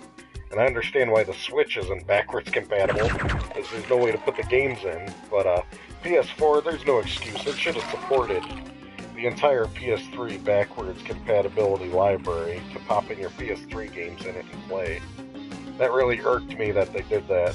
And that's actually why I didn't get a PS4 for the longest time, and I stuck with Xbox, because they were tried and true for the backwards compatibility. And the only reason I even got my PS4 that I'm on right now is it was a Black Friday deal a year or two back, and it was just an offer you couldn't refuse. It was like a PS4 and a whole bunch of games and bundle for all was like $200 or something, and at the time I just couldn't say no. It was, I mean, I don't have the Pro Edition, I got the Slim, but still, it came with the Uncharted series and some other add-on gadget stuff that I couldn't say no. I think it came with the camera also was thrown in or something in the bundle. So when you see deals like that, you can't say no. Yeah, that's what I remember researching, is like you said, the PS3 has got some really tricky architecture, like you said, so. But I thought the PS4 was such a powerhouse, it could at least emulate it or something. You know, if the PS5 does some type of backwards compatibility where they, like, get a good emulator in there, that would be a big selling point to me. I'm all about the, good backwards compatibility, though, not the crap kind. Ugh.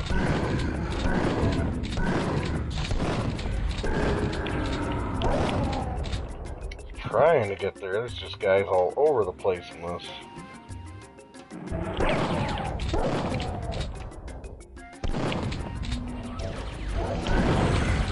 Nice.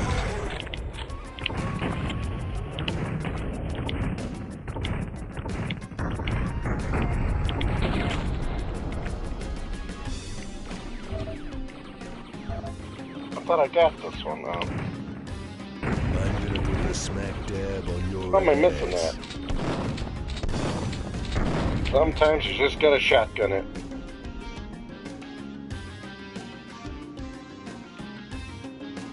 Really? Yeah, I gotta say, in most situations, the 360 did have the better version of games than the PS3 at the end of the day. Who wanted some wang? Low wang handle.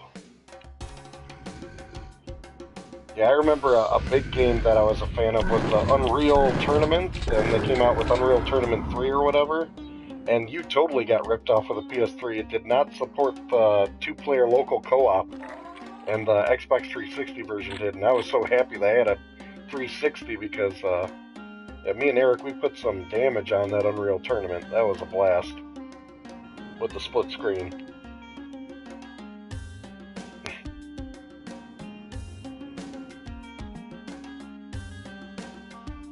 Man, you're gonna need some steroids just to walk around this big-ass level.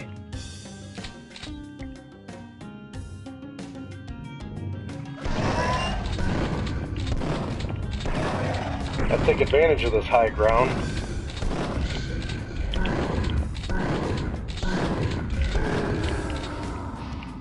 You suck it down.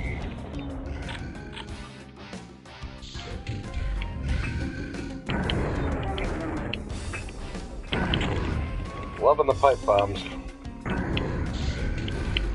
I'm surprised how many hits they can take, though.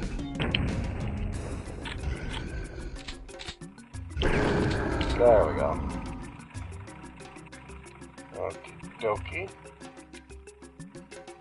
So this is a better way for me to sneak on over.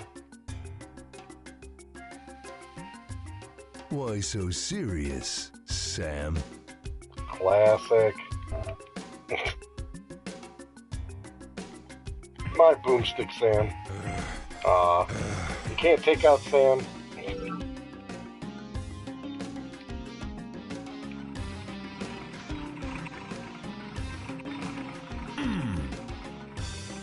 Is that... No, you just climb up the divot. I'm like, is that divot telling me there's a crack or something?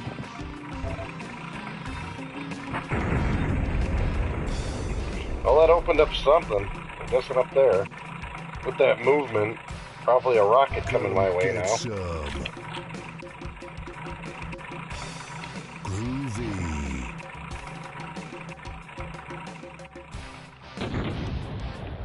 Yep, those are the rockets coming my way.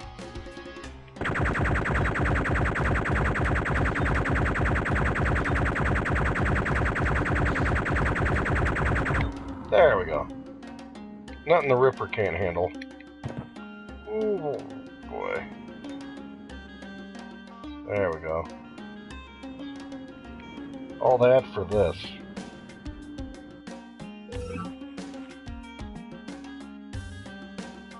I will say these added new levels got a whole lot of humongous size to them. Ginormous levels.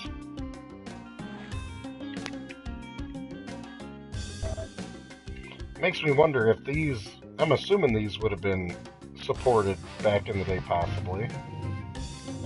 Like it wouldn't have been too overly technical from the run in the actual Duke Nukem.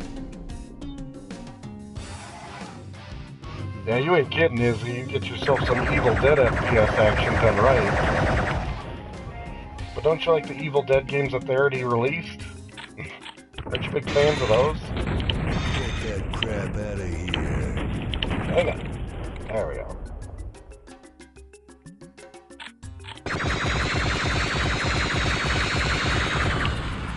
Who wants some?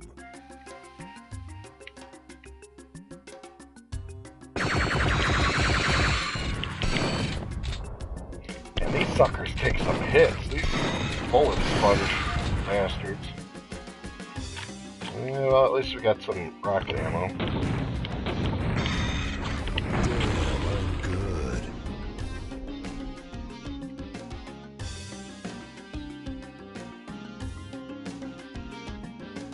None of them else hiding, huh? Alright. What do we got now to deal with? I hear it moving. I just don't see it.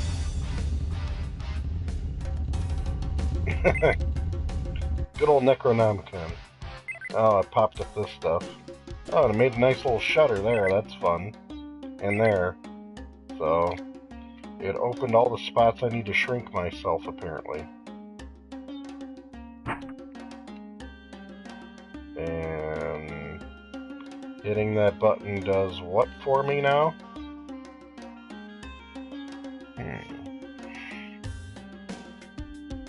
Oh, I don't need to shrink myself. I always, when I see something like this, I think to myself I have to shrink myself to access it. But this will be interesting. Just run, right? And hope for the best. Yeah, piece of cake. Blow it out your ass. I'm gonna get medieval on your asses. All that for that? Was that really worth it? Well, let's see what the other spots have in mind. What's over there? No, that's the graphic. I was like, man, is that something hiding? Alright. Knew that was going to happen eventually. It was easier getting there than it is to get back, I'm sure. Timed it. Alright, this one's a little bit more welcoming. A little bit. Not a lot. Damn, I'm good. Damn, I'm good. There we go.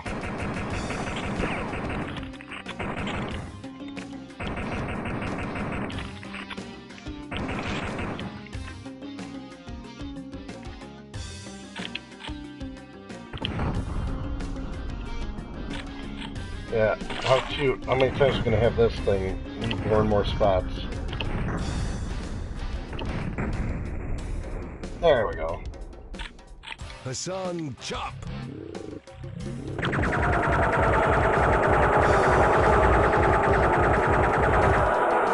Oh. Done and done. Cool. Now we get a freeze thrower. Well overdue. You have to blow a hole in that. Grabbed our atomic health. We're actually doing good for health for once. Not having to depend on all this water.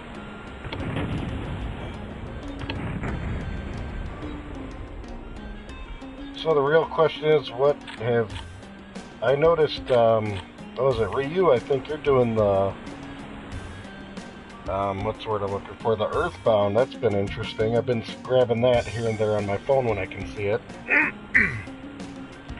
Earthbound is a series that I learned about but never followed through playing, and it's good to see that you're working on that one so I can vicariously do it. But I did, I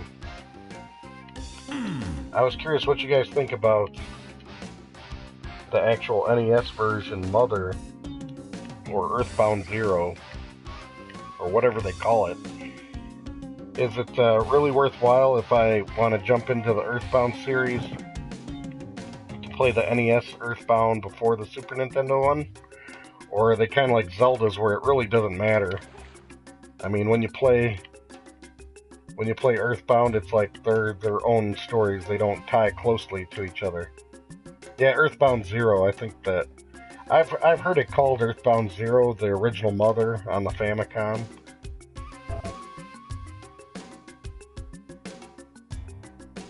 Okay. I was just curious what you guys think about the NES Earthbound, basically, before playing the Super Nintendo one. If I should bother, you know, putting it on my list to beat that one before I get into the Super Nintendo one. Because I would definitely take you guys' opinion that have been through the trenches. Because I can easily relate with the way you guys have good taste in gaming. Okay. I've been through all this nonsense and I didn't get one damn key. So I guess this is what I'm supposed to go through. Alright. We're ever gonna find a key? Whoa. On your asses.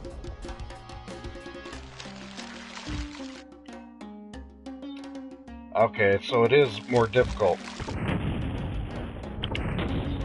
Damn, good. Well, that's cool. I mean, the difficulty ain't scaring me so much on the NES one. I'm more of one of those, I like to do the continuity as best I can.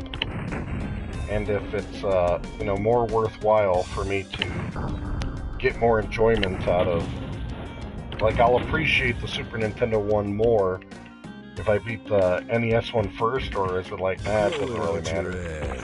Is it more like, just play the Super Nintendo one, and if you like that one enough, and you need more Earthbound in your system, then play the NES one?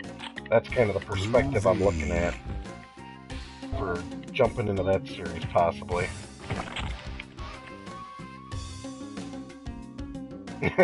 Yeah, good old Nintendo. That's right, instead of NES. They got some clever naming conventions in at Nintendo there. I see, so I gotta shrink myself and go down that realm there. Oh, I thought I had to jump to get it. Make it happen. Get going. Yeah. Now I gotta hope this guy doesn't squish me. Great! So I gotta get there, and then hope I'm not getting squished somehow. Oh, man. So I guess I should probably stay here. And then do that. There we go.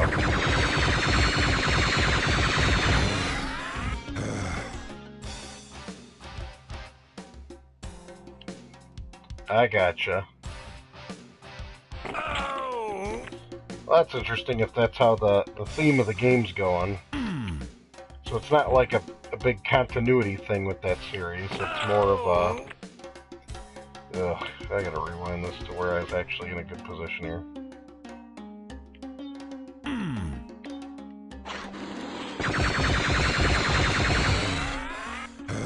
You know, since when have these things become so aggressive of actually shooting you with that shrink stuff?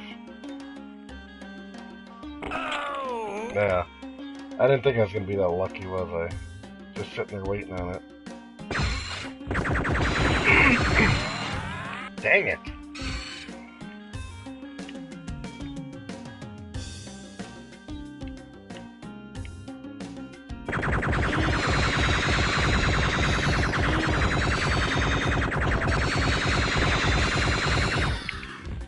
Groovy. Finally.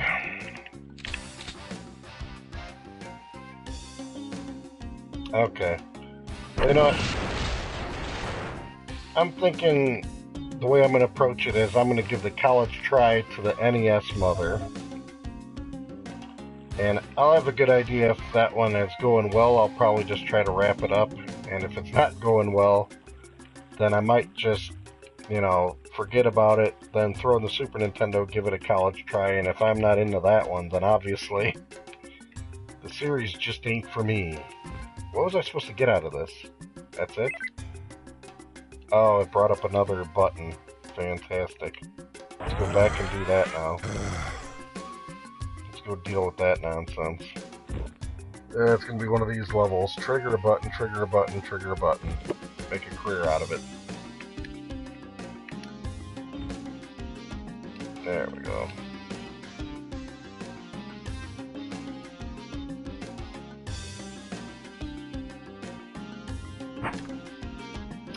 Okay, so that did something. I've been in all those, so I don't know exactly what that button did. That's all part of the fun.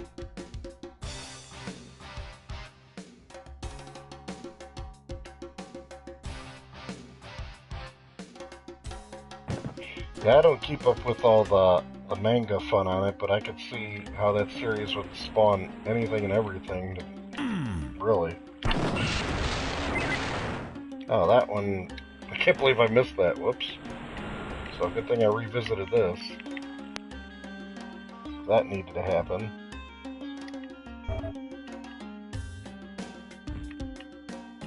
So it's like every one of these should lead to a thing where you gotta shoot the button? I don't know. So which one are we missing? We got that one now. And we got that one, and we got that one. There's one more left. Which one am I missing? Okay, I'm pretty sure I did that one. Definitely that one. That center one I didn't get any button out of? What are we looking at here?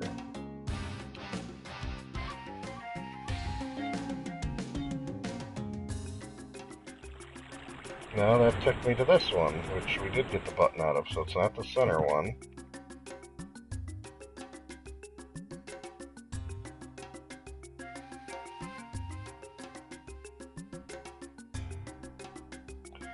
Yeah, Ease has actually been a fun experience. I was working on that on my Duo R I was playing, the traditional way.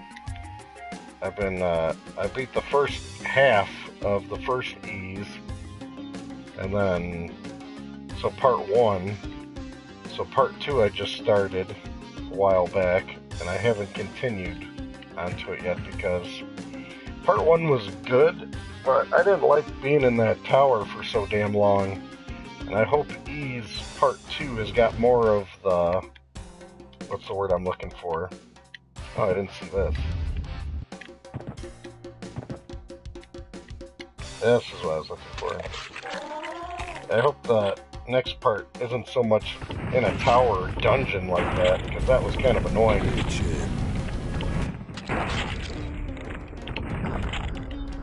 Yeah, the Darm Tower, not a fan of that.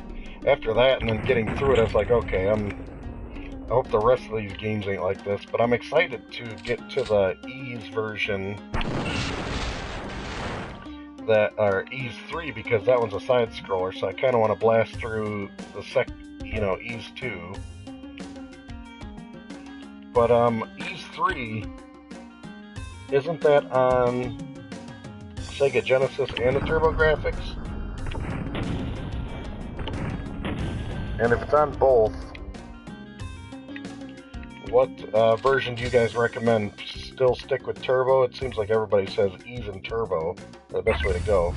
I'm curious what the Sega Genesis version would be like. The fifth element is always Duke. Nice. Damn, I'm looking good.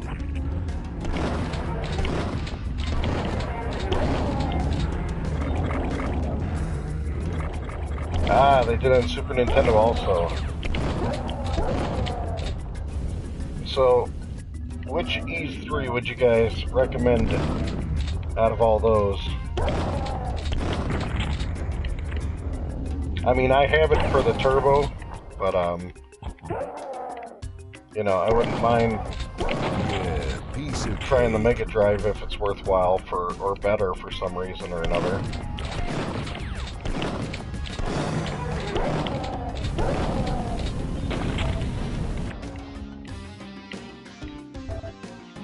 Alright, we got some new roids, some health.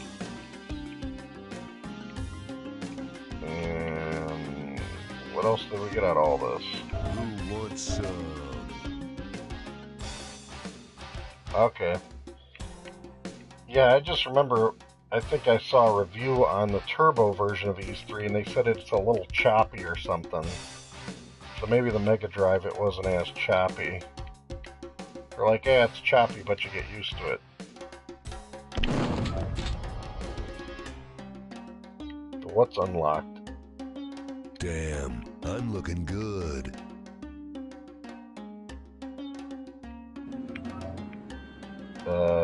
Okay.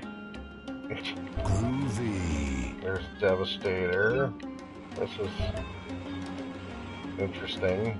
And there's a whole bunch of other fun.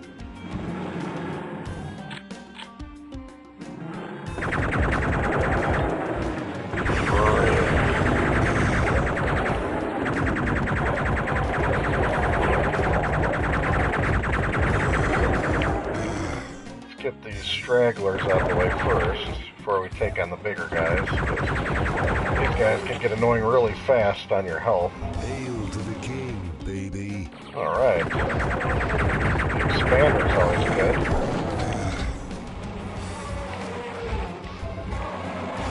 Okay. Good time for you, old man.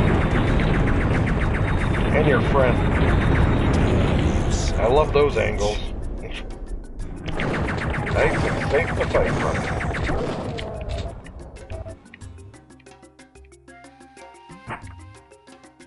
Great. Even more fun.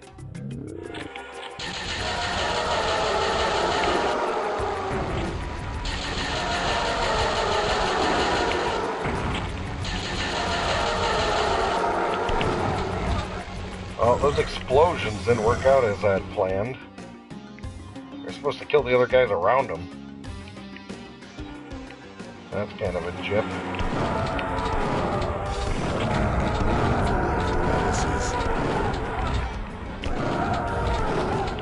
Groovy.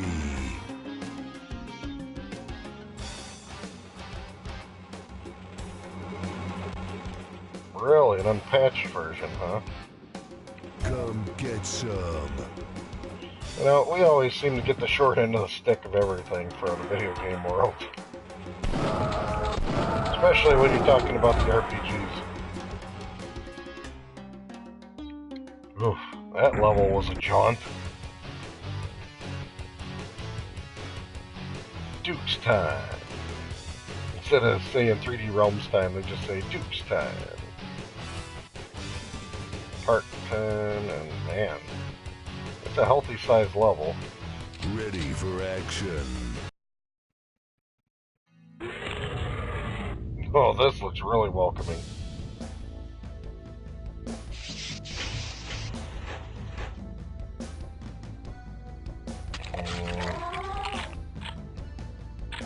Holy shit. Smells like someone cut the fromage. Nice. Loving the snipers.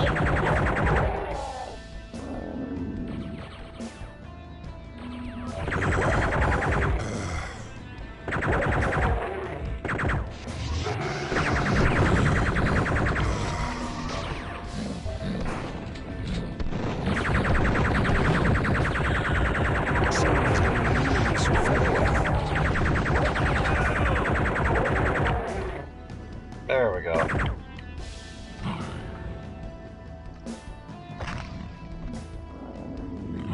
Great. I already need a key of some sort. This ain't gonna be cryptic.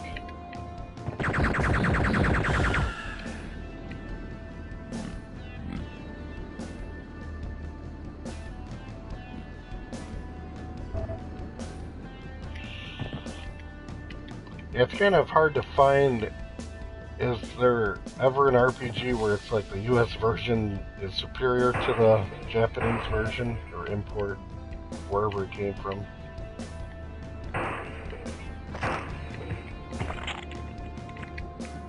Come get some.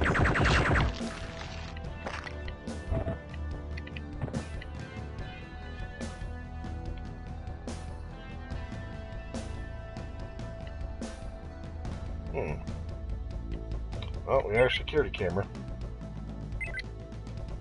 Great, more of those guys. You can't get enough of them.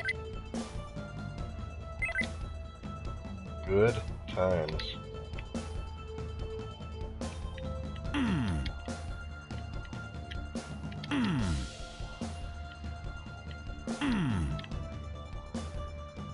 That's another thing too that gets screwed up, that drives me nuts. Whenever they, you know, imports, it's like they screw with the difficulty levels. It's like, just leave it be. They always think they gotta water it down to import it or whatever they decide to do. I guess us Americans just aren't seen as the types that can handle a challenge, apparently. When it comes to gaming, I don't know why that is. Us Americans, if we can't beat it on the first try, we're like, the hell with it. So interesting to see how other countries see us in the ways that they do when it comes to stuff like that. Okay, well, somewhere something's hiding.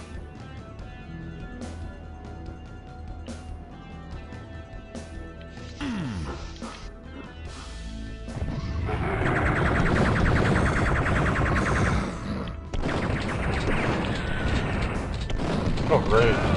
Right behind me. Ambushed. And I gotta think of a better way to just get out of the dodge on that one.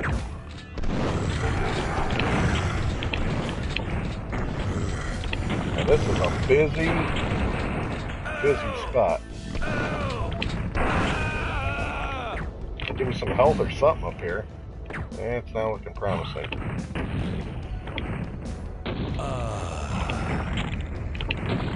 Holy cow.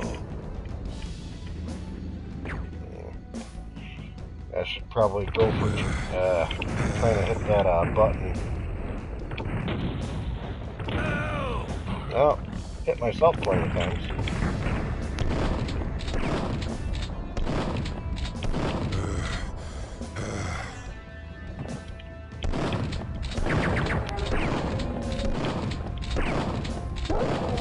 There we go. And more fun.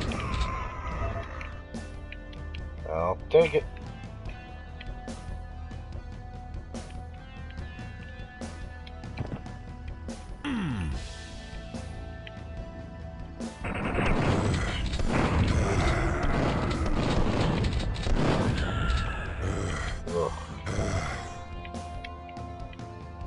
Plenty of slime. Oh, I missed all that. I should have hit that. Dang it. That's where I screwed that up. Oh, there's our key.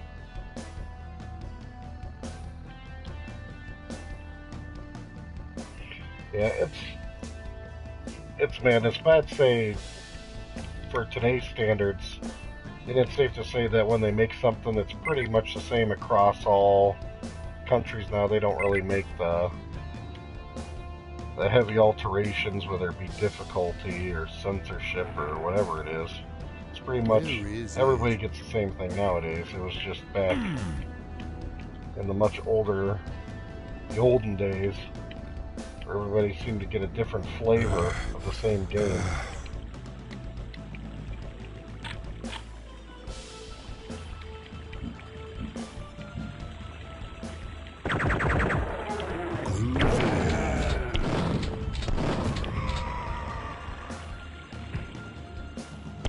Oh, great. It was a great predicament to be stuck in.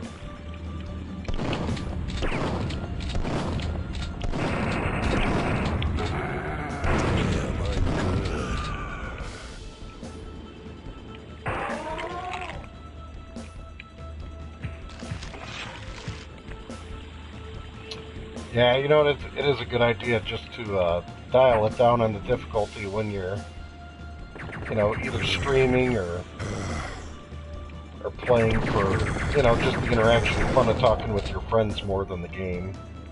Unless you have like a hell-bent goal, you know. Some people stream and they're like, hey, we're beating this tonight, and it's like, whoa. This person's got some high aspirations, or they definitely have the game down cold. It's always interesting to see how that pans out. Drink up, Ben-Hur. I might as well do the same. All the Duke breaks.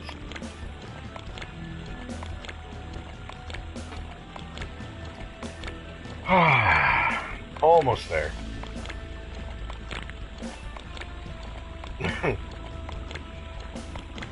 See, the whole thing is, in Duke Nukem, wherever there's a bathroom, there's a way. Where would you be without the bathrooms in Duke Nukem? I know I wouldn't have passed certain sections of the game, that's for sure.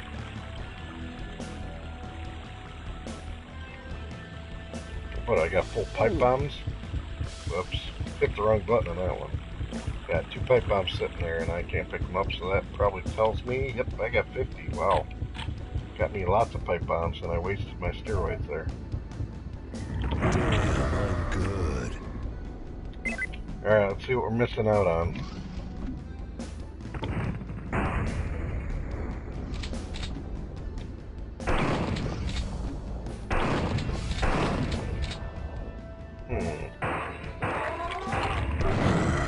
Yeah, we love those surprises.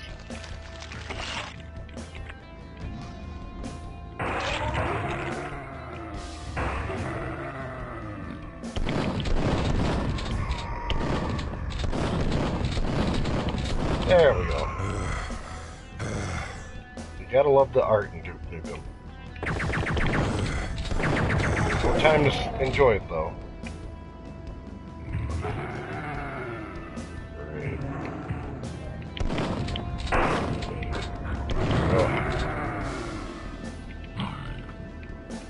The hell with all that? Give a present. Gonna get medieval on your asses. They're still in there kicking. Cool. Come get some.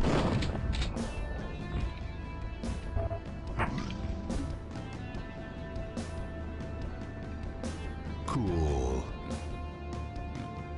Alright, what else are we supposed to get out of this? Besides the fountain. I can chug-a-lug on. And done and done.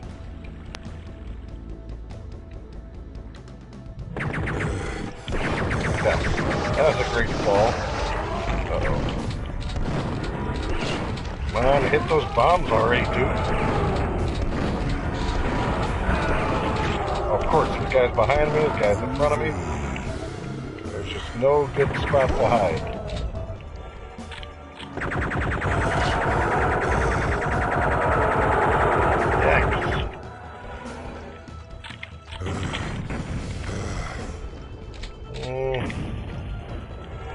There you go, give him a present.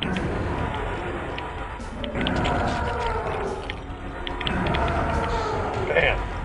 I'm gonna put the smack dab on your ass. Ooh, that's gotta hurt. Suck it down. Time to use up all these pipe bombs I've been stockpiling, apparently. Whoops. I was trying to throw it through there. You know, how's this guy surviving that? Dang. Alright, there's gotta be some kind of health hanging out somewhere. Maybe. There's a little bit. Ooh, I needed that. Yeah. And, yeah, survey says, no protected boots anywhere. That's not helping. Really could go for the protected boots here.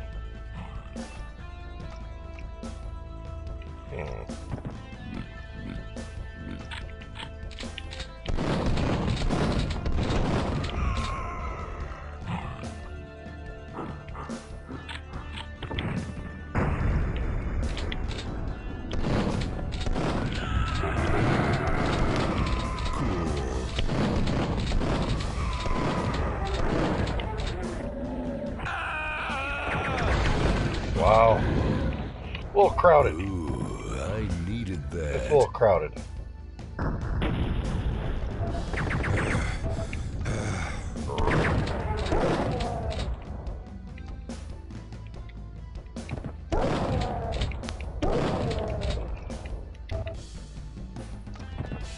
Anybody else? No. Can't get enough of that.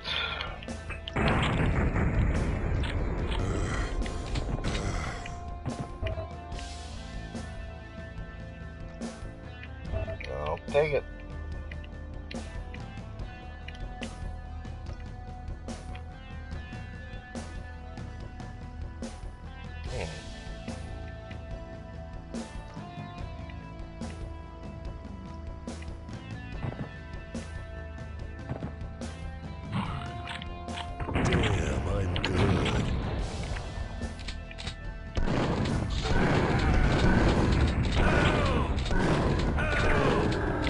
Gotta get some.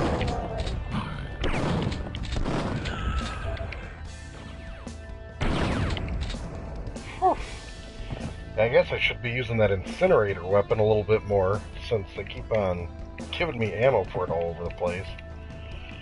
I just don't care for it because it's like, baby. you can easily walk into it and burn yourself. Yeah, that's one thing I don't get, is why didn't Duke Nukem dump to get even more health back?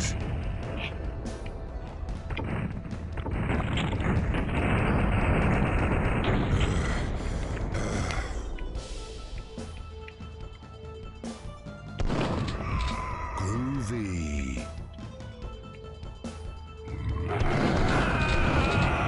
Nice.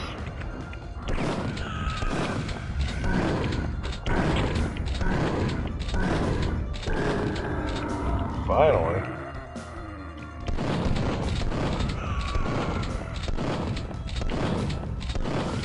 There we go. Like the one soda machine. That was fine. Oh, I'm loving these kinds of jumps. That looks really promising. What the hell's it gonna take to get a jetpack? I guess they figured, yep, we better like never give that as a good option in this game, because that just makes Duke way too easy. What I haven't done yet, I haven't done a manual save yet. That's what I probably should do, so we got it. What I figured. I tried and did not hit the jump button at the right time. I don't even know if we can make that jump. Well, there's nothing going on down here other than death. That's for sure. You know, they ain't gonna give you... You gotta rewind that whole thing. Yep. Made that one. We got all these guys hounding you. Get the hell out of here. There we go. Whew. Alright.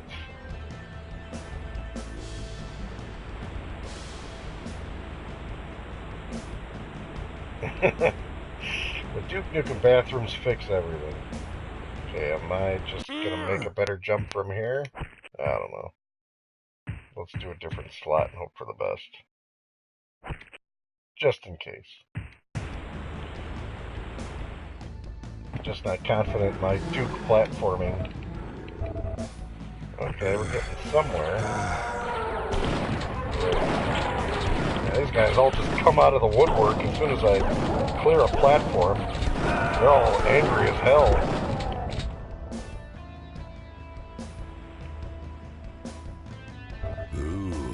I needed that.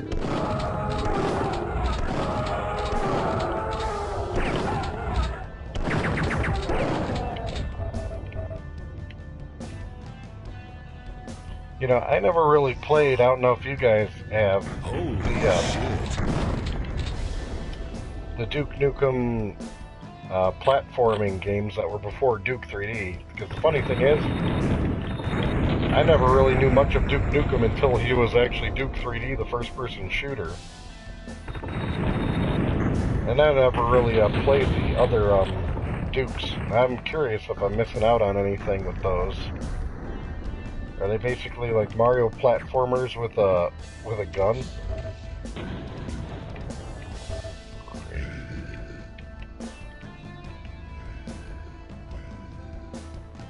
Yeah, old school Duke. Really? So you actually heard of Duke Nukem from the old DOS games? Yeah, those never crossed my path, surprisingly.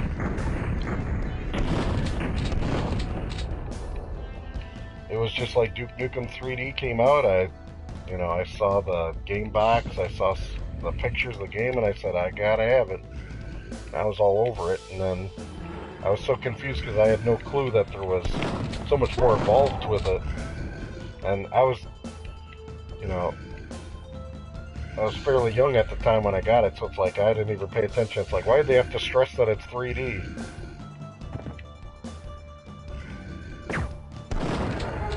Great. Okay, he's out of the way. So I'm supposed to clear that jump there? Is that what I'm supposed to do? Alright, let's try it. Let's hope for the best here, shall we?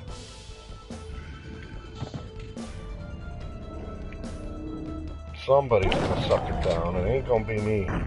Ugh. As I suck it down. That's great. Yeah, I'm not doing some good dodging on that. Not good at all. Oh, that prick. Let's go grab that health. Can I reach it? Is it over here on an edge? Yep. What's going on in this corner? There's the protective boots.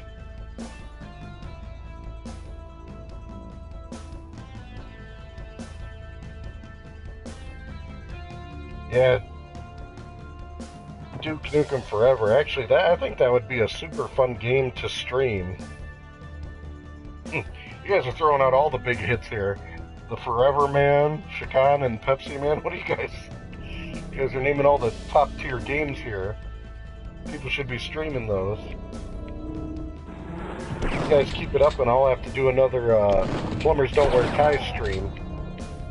We'll have to do the alternate ending that I didn't do from the first stream. Oh man, there's another one of those guys up there, seriously? They just don't give you the firepower that you need for all this nonsense. Okay, I can't even see him over there, so whatever. See what we can do.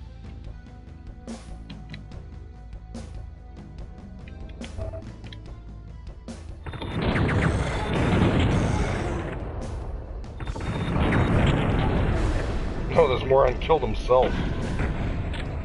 That's good. Great. So it's a nice secret wall that I gotta somehow open up. I'm guessing that opens the wall. Where the hell did he come from? Yep, not paying attention. That's what happens. You fall.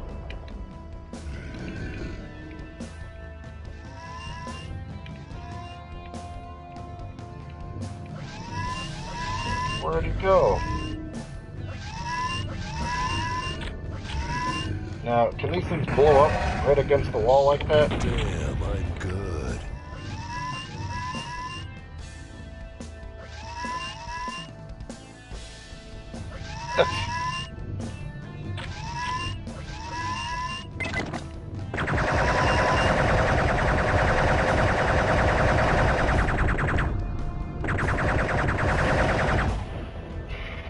Yikes.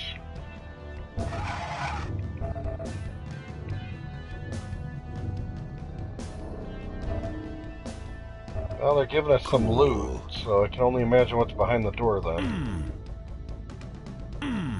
Oh, a whole lot of nothing opening.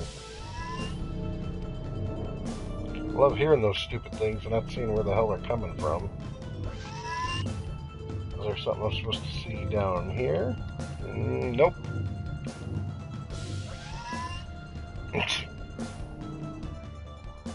You guys are hilarious. The damn thing. It's been following me the whole damn time. Alright, so how do we open that can of worms?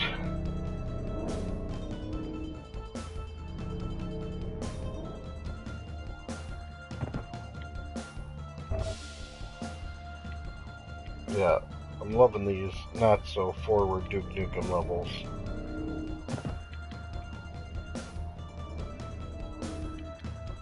Oh, okay. I wasn't following that right off the bat. That's one hell of a jump. Can he make it? Yes, he can. Duke Nukem could give Mario a run for his money for the way he jumps. Hey, I think this would be a good spot to blow a hole in the wall and get a shortcut, but no. They weren't thinking that all the way through, were they?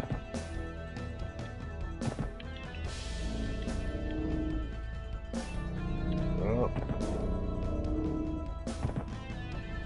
Okay. Well, what the hell is going to open that door? I don't understand what the hell I'm missing with that.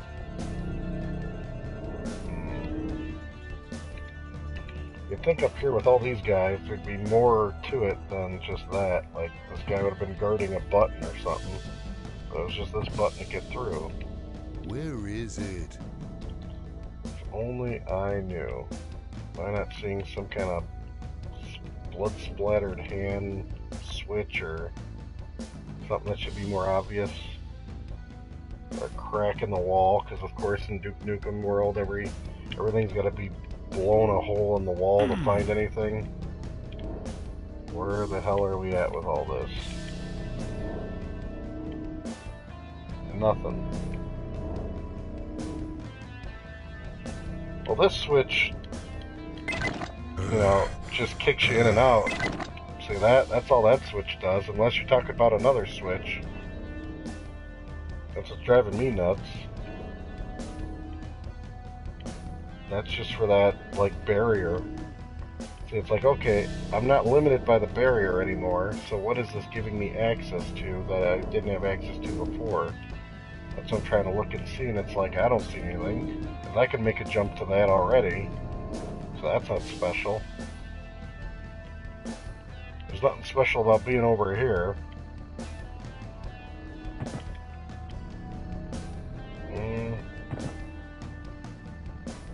Maybe up over there, possibly something. I mean, that's somewhere I haven't really scaled a lot. Great, there we go.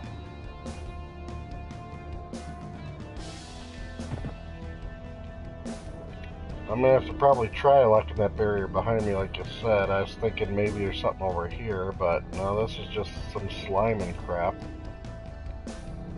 Nothing else is standing out. Up here is some more Devastator ammo, so it's like,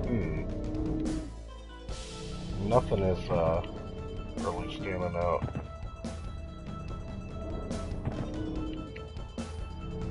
Well, I'll opt for your suggestion, Ryu, because I am pretty much stumped. I mean, I don't know if you can shoot it and change it. I doubt it. Yeah, that one's got to be like... See, however close you get, it just does that. So, I don't think there's a way to even hit that. Oh, nice. Adorable. They had to get cute with us, so I'll just leave a pipe bomb in there and...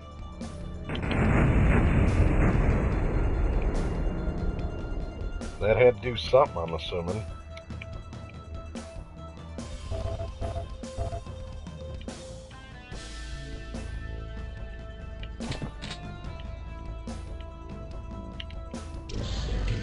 Great. Just great. That's what I want to deal with, all that nonsense. You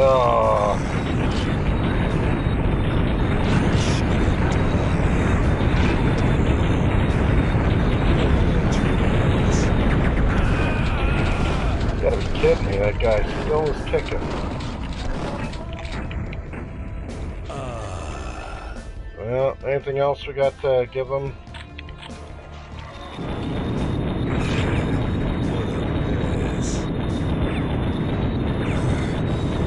Freeze throw is pretty strong. I'm surprised.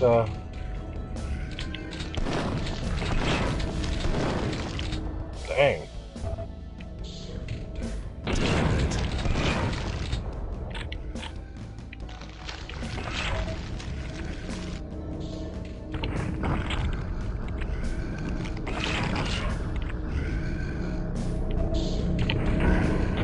So those guys just hang out there. Alright, man. What a mess.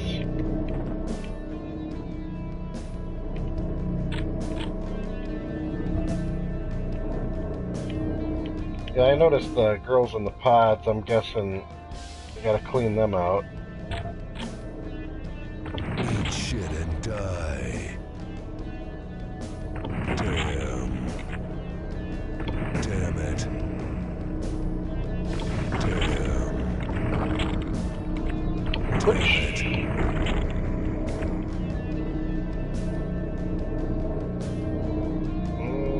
Damn. Yeah, correct me if I'm wrong. Holy cow. Aren't you supposed to clear all the girls out of there?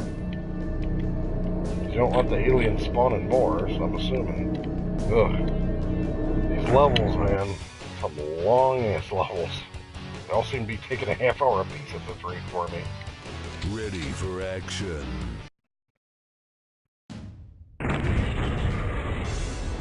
Whoa. This is a healthy Looks like size San level. Francisco is a sanctuary for illegal aliens. Yeah. We're gonna need some more scuba gear. I just sense it with this level. Oh man, lots of action. Blow it out your ass. Good God, sort him out. Classic.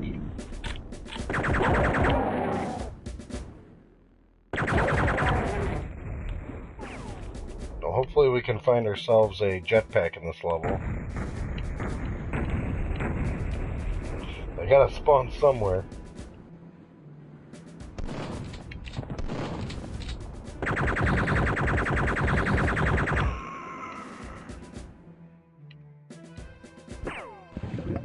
You know, there's gotta be something good in these subs, right? Surprises.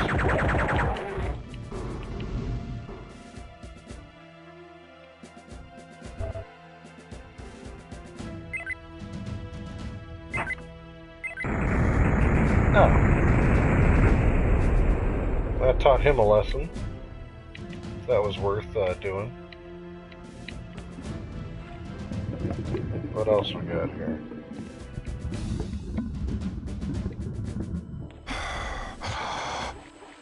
About this sub? Can we assume all subs are accessible? No, they are not.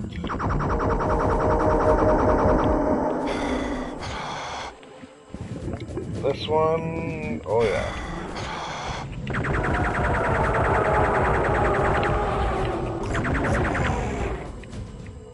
There we go. Izzy does have a good point about celebrities being demons. No access? What's that all about?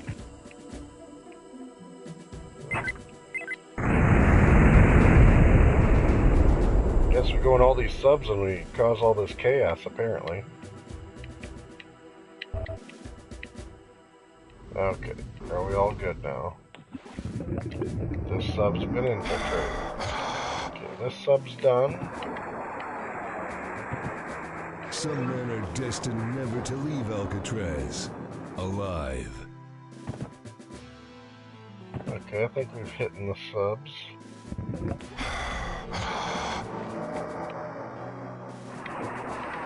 So what's the point of all this? For all this tomfoolery with the jumping Hail from to the king, baby. vehicle to vehicle stuff I got with Duke here to access something. I guess we have to get to this high point. Okay. Get some more atomic health. No problems with that. And, yeah.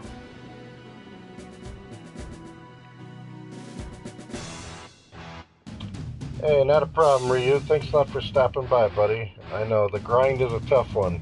Definitely get your sleep, buddy. You can't go wrong with some Shaq Fu. Do they still have that website dedicated to destroying all the Shaq Fu games? I remember back in the day there was like a dedicated website to destroying all the Shaq Fu games. I wonder how successful that is.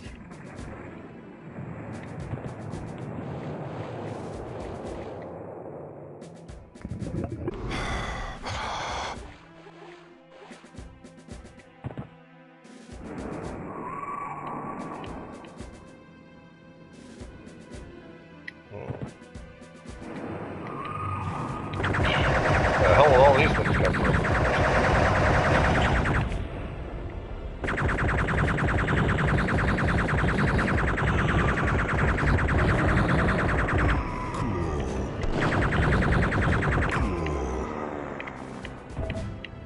Ripping through Ripper ammo goes pretty quick.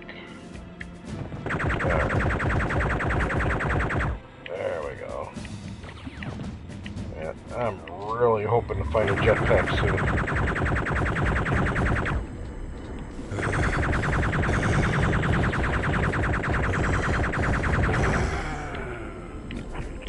Great. Let's see if we can reach him. Sounds promising. There we go. Always hearing that successful crunch helps. Yikes. Subs all over the place out here to be infiltrating. Well, before we get there... Nothing else on this side. Alright. I think we got it covered now. This is where the action's gonna get crazy.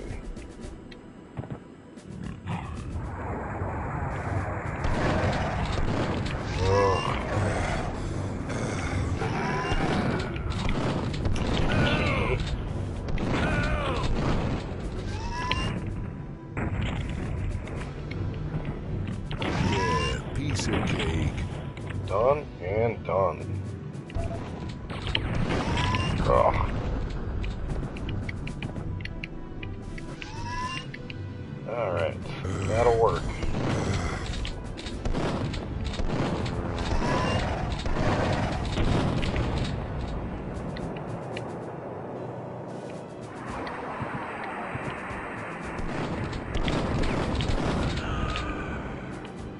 I don't really want to hop over there immediately. Not without a key.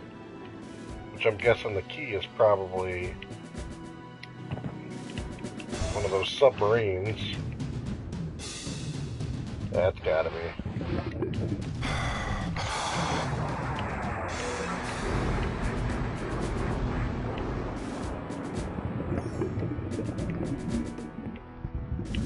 Yeah, you're not getting in this one.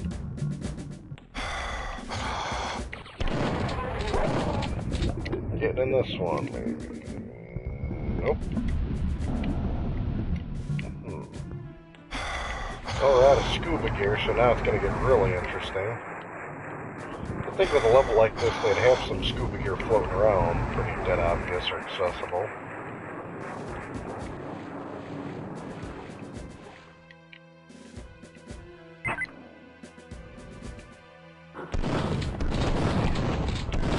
Nice stowaway. To the king, baby.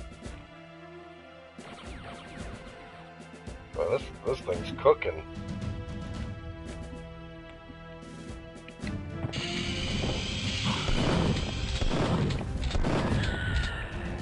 Cool. Come get some.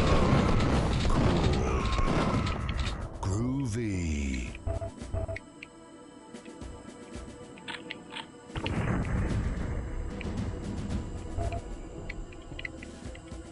Groovy. Alright. Lots of random things shooting at us in every direction. Loving it.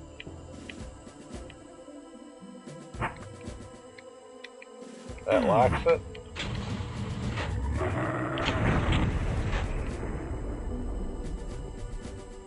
Man, I can't really see how far away that's coming from.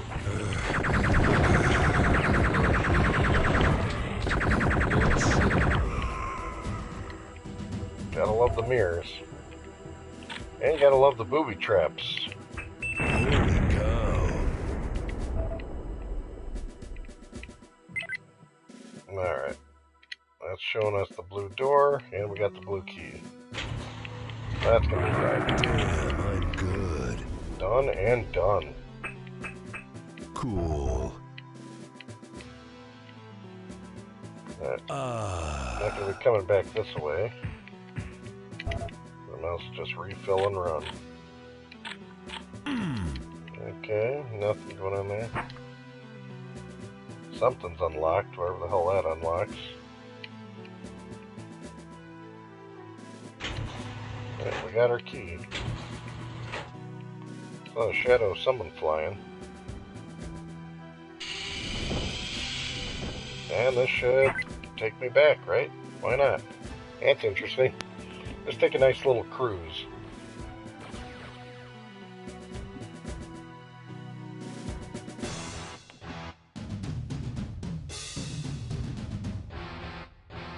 Done and done.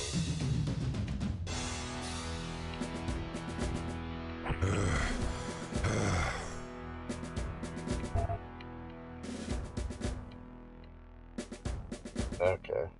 It's a blue door. I'm pretty sure we gotta hop up here.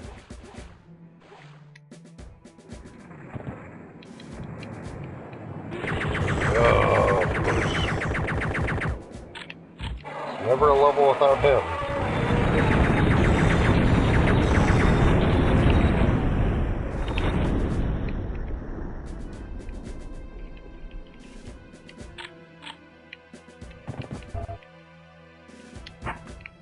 Done and done. Ugh. Ooh, I needed that. So the real question is, what have you been working on lately? Izzy, I think I forgot to ask you because I got sidetracked with Ryu's Earthbound mission he's been on lately. Speaking of Earthbound, I don't know if you caught, somebody actually sent that copy of Earthbound in space, which was pretty interesting. I wonder how much that raises the value of the game. To say it's been in space.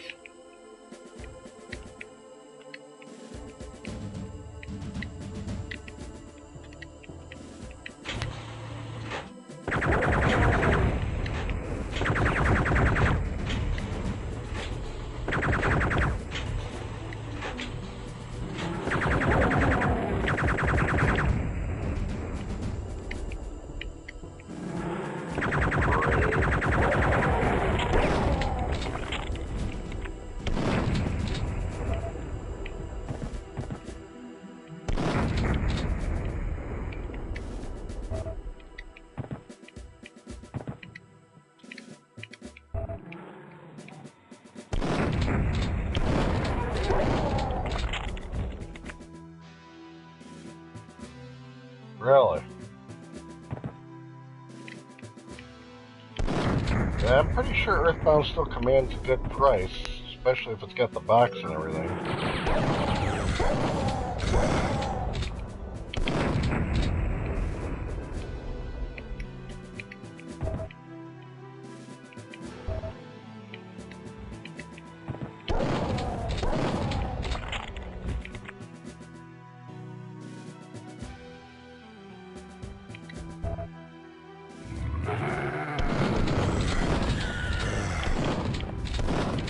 Oh, we got water, so that's always good. That's cool.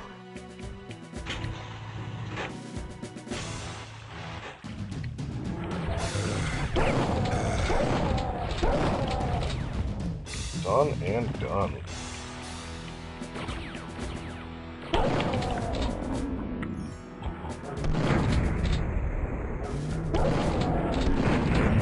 Medieval on your asses.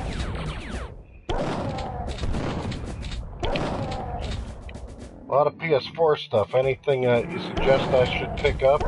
Anything that good?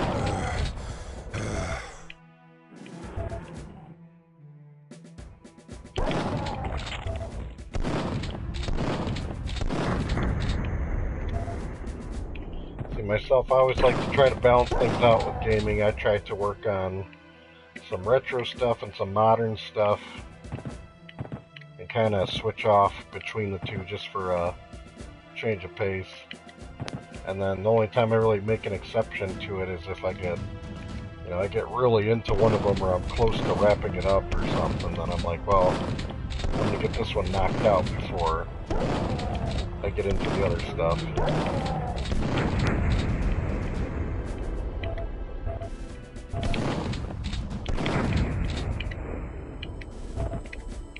There we go. Oh, I mean, we're going through all this stuff here. I'm not really seeing what's supposed to be standing out here. Like, shouldn't you be finding a key or something?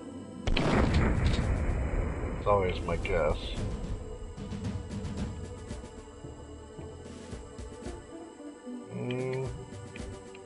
Nothing really standing out. So atomic health I'm not reaching.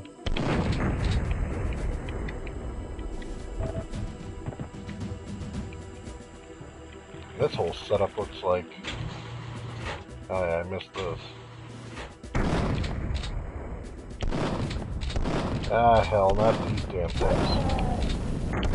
Ooh, that's gotta hurt. Damn incinerator guys.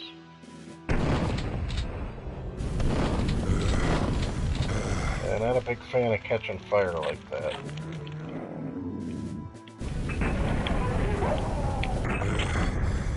Well, that's true. If I catch on fire, they can blow me up pretty quick, so... Damn, I'm good.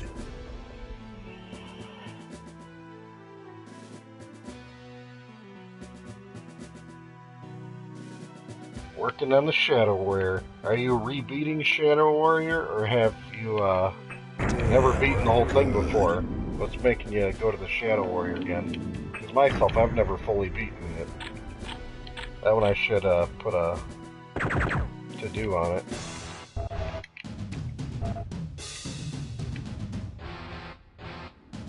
Holy hell. Oh, this looks like a whole lot of no fun.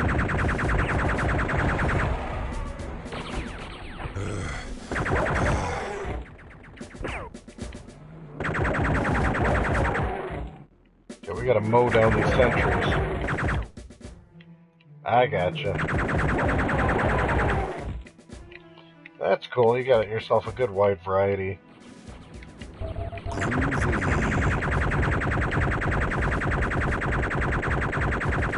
Come on, man. You're gonna take way too many hits.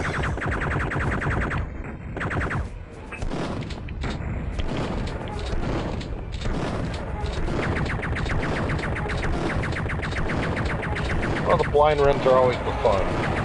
The whole fun of it, really. Now it's gonna take advantage of this spot. This guy's not hitting me. Nice. Are you crazy? Is that your problem? Okay.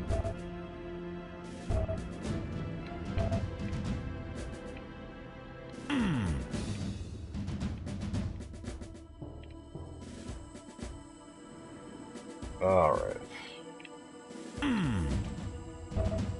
Trying to remember where I even saw a red door, or if I even saw a red door.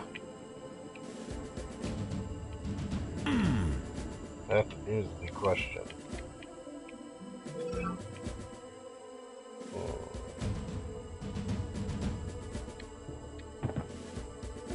Nothing standing out. Yeah, I don't blame you. It's good to mix it up because if you get too deep into one, you know, like I put it time frame, then you either lose focus or lose appreciation for other generations. Because I've gotten myself, you know, deep into whether it be, you know, 16-bit, 8-bit, 32-bit games, and then I've played them for like weeks on end, and I don't touch modern gaming, and it's kind of funny that I almost can switch off and be like, hey, I don't really even need modern gaming to an extent, and then I'll notice, you know, all these games went by that were great, and if they were big enough hitter for me of a franchise that I follow pretty closely, then that it would take something like that to get me back in the mode of playing a modern game, to say the least. But no, I'm with you. I'm like having it all mixed up and be like, yep, do some retro, do some modern, because you can easily get lost in whatever era you stay in. It's no different than the people that wouldn't let disco die, you know? I refuse to let the 8-bit and 16-bit classics ever die on my watch. There's always something good to play that is new or homebrew or that you never knew of, or an import, or just revisit an old favorite that you haven't beaten in a long time. There's always something good in retro to play. Man, and I am just really curious where the hell this red door is, but this says stop. Where is it? That's cool. Where is it? Where is it? I get you though. And I kind of see why some people that just go with the evolution and they don't ever need to look back, because they're like, yep, whatever came my way during that era of gaming, I enjoyed, and whatever I missed, and too bad, because I'm on to the next new system. But to tell you the truth, for me, I'm glad I'm stockpiling on all these eras, because it's always going to have plenty to play, and I'm fairly concerned about what the future holds for gaming, because I am very confident that gaming's going to be a stream service, and physical is really going to go the way of extinction. And I would want to say it's pretty strong of a possibility of gaming to go to extinction on the next generation. I could see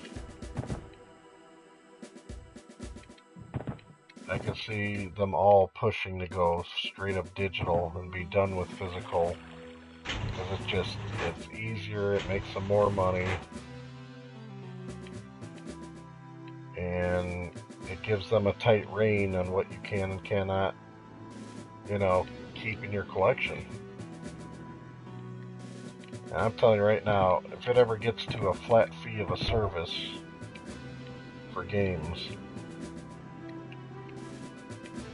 I'll be disappointed and probably irked by it. But I think there's easily a big enough backlog in my game collection of series and franchises I've never even scratched the surface of that I know are well worth visiting. And I would just take all that time and energy and say, screw it.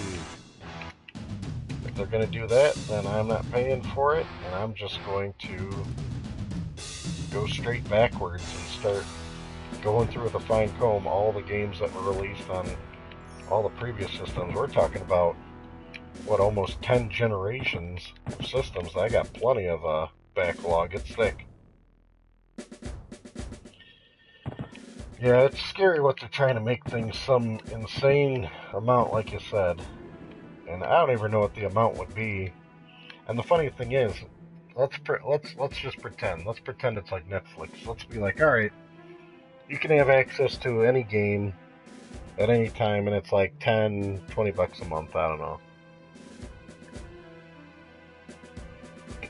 There's really no way to get your money's worth unless you live on that machine, which they want you to do to collect your data and see what you're doing. But what's kind of silly to me is, it's like, I can have a new modern system in a game, and I can pick up one game only, and literally just play that game for the next 6 months. If you're paying for a service to access to thousands of games, I'd still just be playing the one game, and I'd really be wasting my subscription for 6 months, because the one game is all that I really wanted to play for that period of time. So it's like, that's going to be weird. Pay all this money for access to all these games, and you couldn't even play. I feel I get my money's worth if I buy a game, I own it physically, and then I decide to play that for 6 months and just strictly play that. Then it's fine. But if you're going to be doing this monthly crap, that's really going to feel like a waste really fast. I don't know. There it is. Got to backtrack just a little bit more.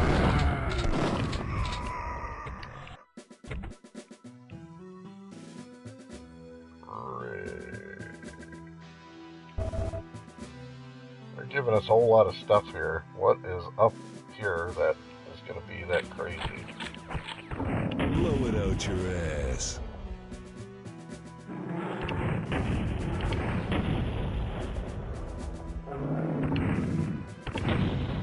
Bitchin'.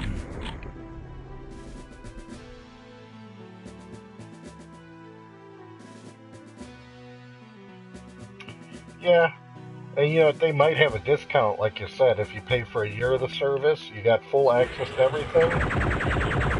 You know, that has some worth to it, because it's like, hey, you can easily sample it up, and I don't know how they're going to work that out with gaming developers. What's the difference? It's like, hey, you're a brand new release, you expect a certain amount of income from your new release. Where is it? And, blow it out your ass. It just ain't working out that way. Holy cow.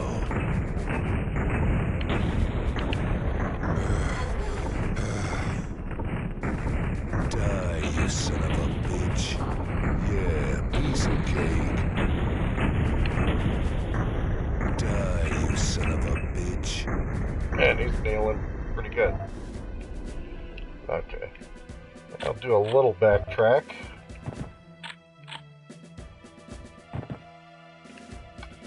Yeah, maybe that's it too. I guess you're right. You have an option of the service of so much access. There's gonna have to be a balance of the DLC version in that.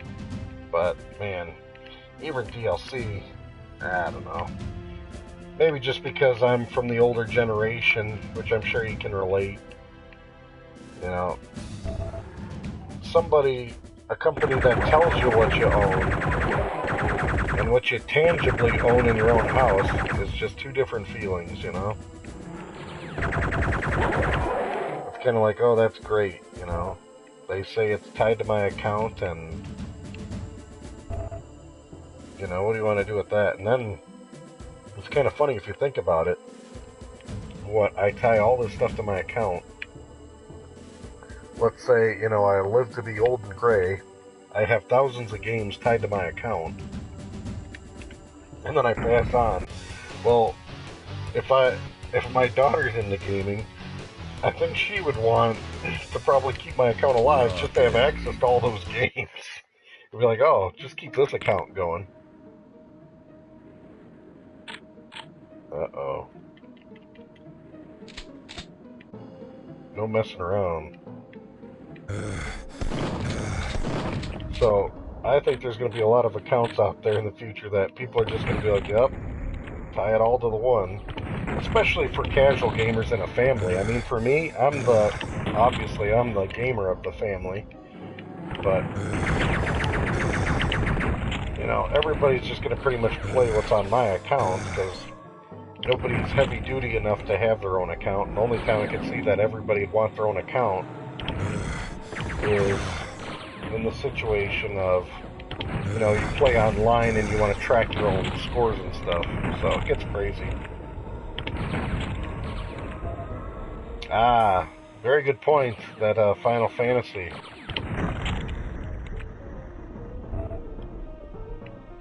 That is Jack. You want to know what's interesting is, I was thinking about, you know, how licensing expires for certain games and stuff. And one that comes to mind for me is that Ninja Turtles reshelled that we did a game night on way back in the day.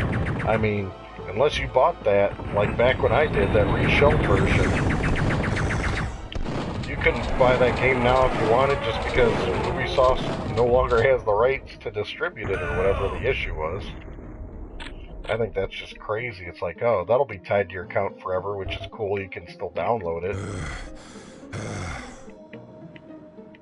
But there's going to be a lot of other games like that I'm anticipating.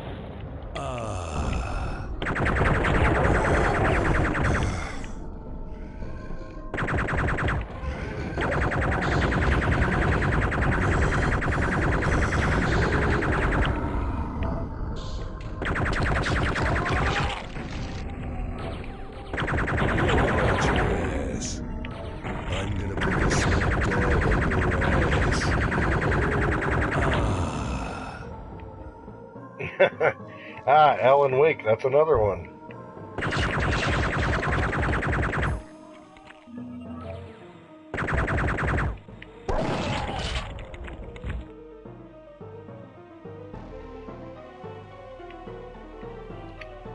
Alright. We're getting there.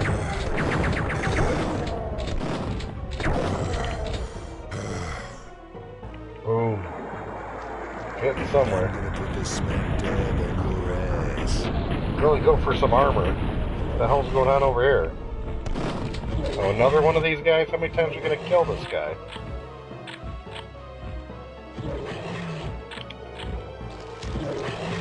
Have him run through that. Really? There's two of them? There had to be two of them. Have them kill each other. Die, you son of a bitch. Yeah, they didn't design these guys very well like they did with Doom, that the Cyber Demon doesn't get splash damage from the rockets. That's pretty funny. Those guys can be killed by their own splash damage. I guess that makes sense why they were in football fields.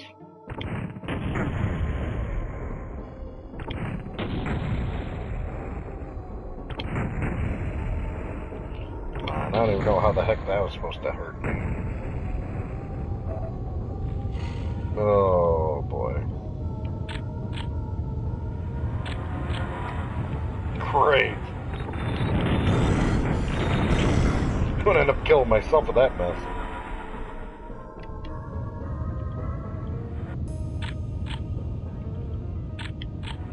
I should probably use this more.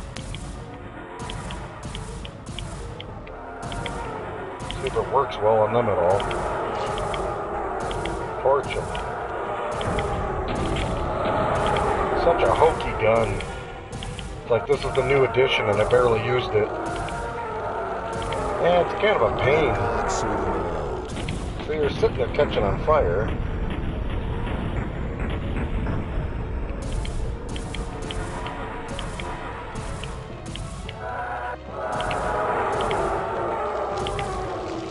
There we go.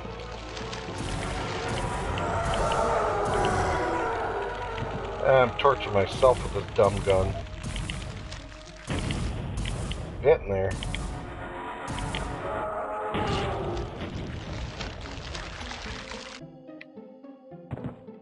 Yeah, I'm with you on the monster head for that. Alright, let's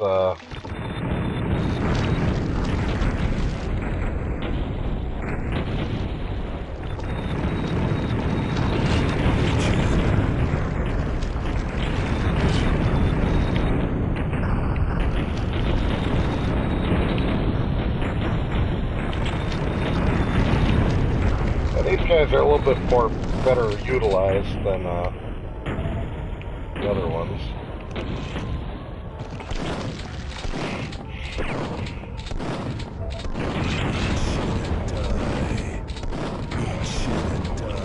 There we go. Not too bad. Plenty of breathing room around them.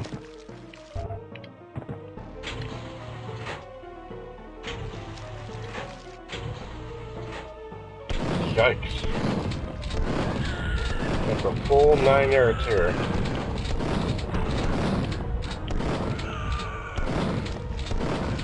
Blow it out your ass.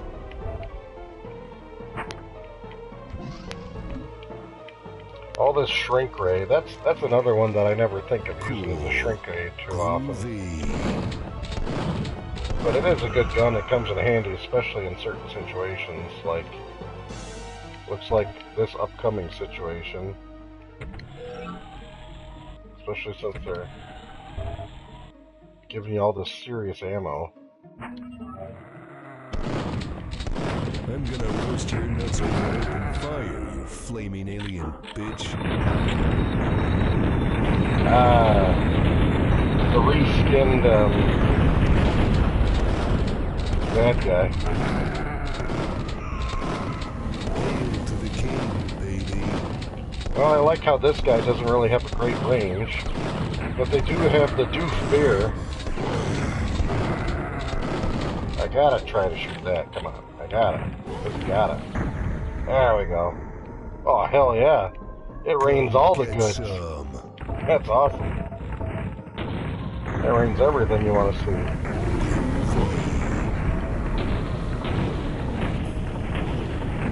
Yeah, this is a pretty weak new final boss. Get that crap out of here. I'm gonna get medieval on your asses. Just let them sit there on the Hollywood sign stuff. Die, you son of a bitch. Done and done. I wish I knew how to quit you.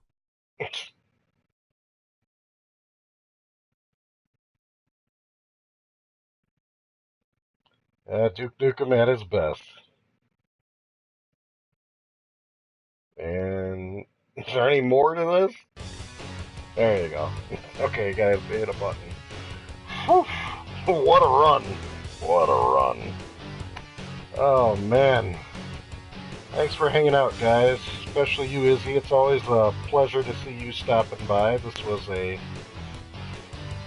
a healthy run. We got it all wrapped up. Duke is done. A whole new anniversary edition, all streamed for you guys' enjoyment. It was pretty fun. I gotta say, this new episode that they added, it's not bad. The levels are ginormous, which I kind of see why they went that route.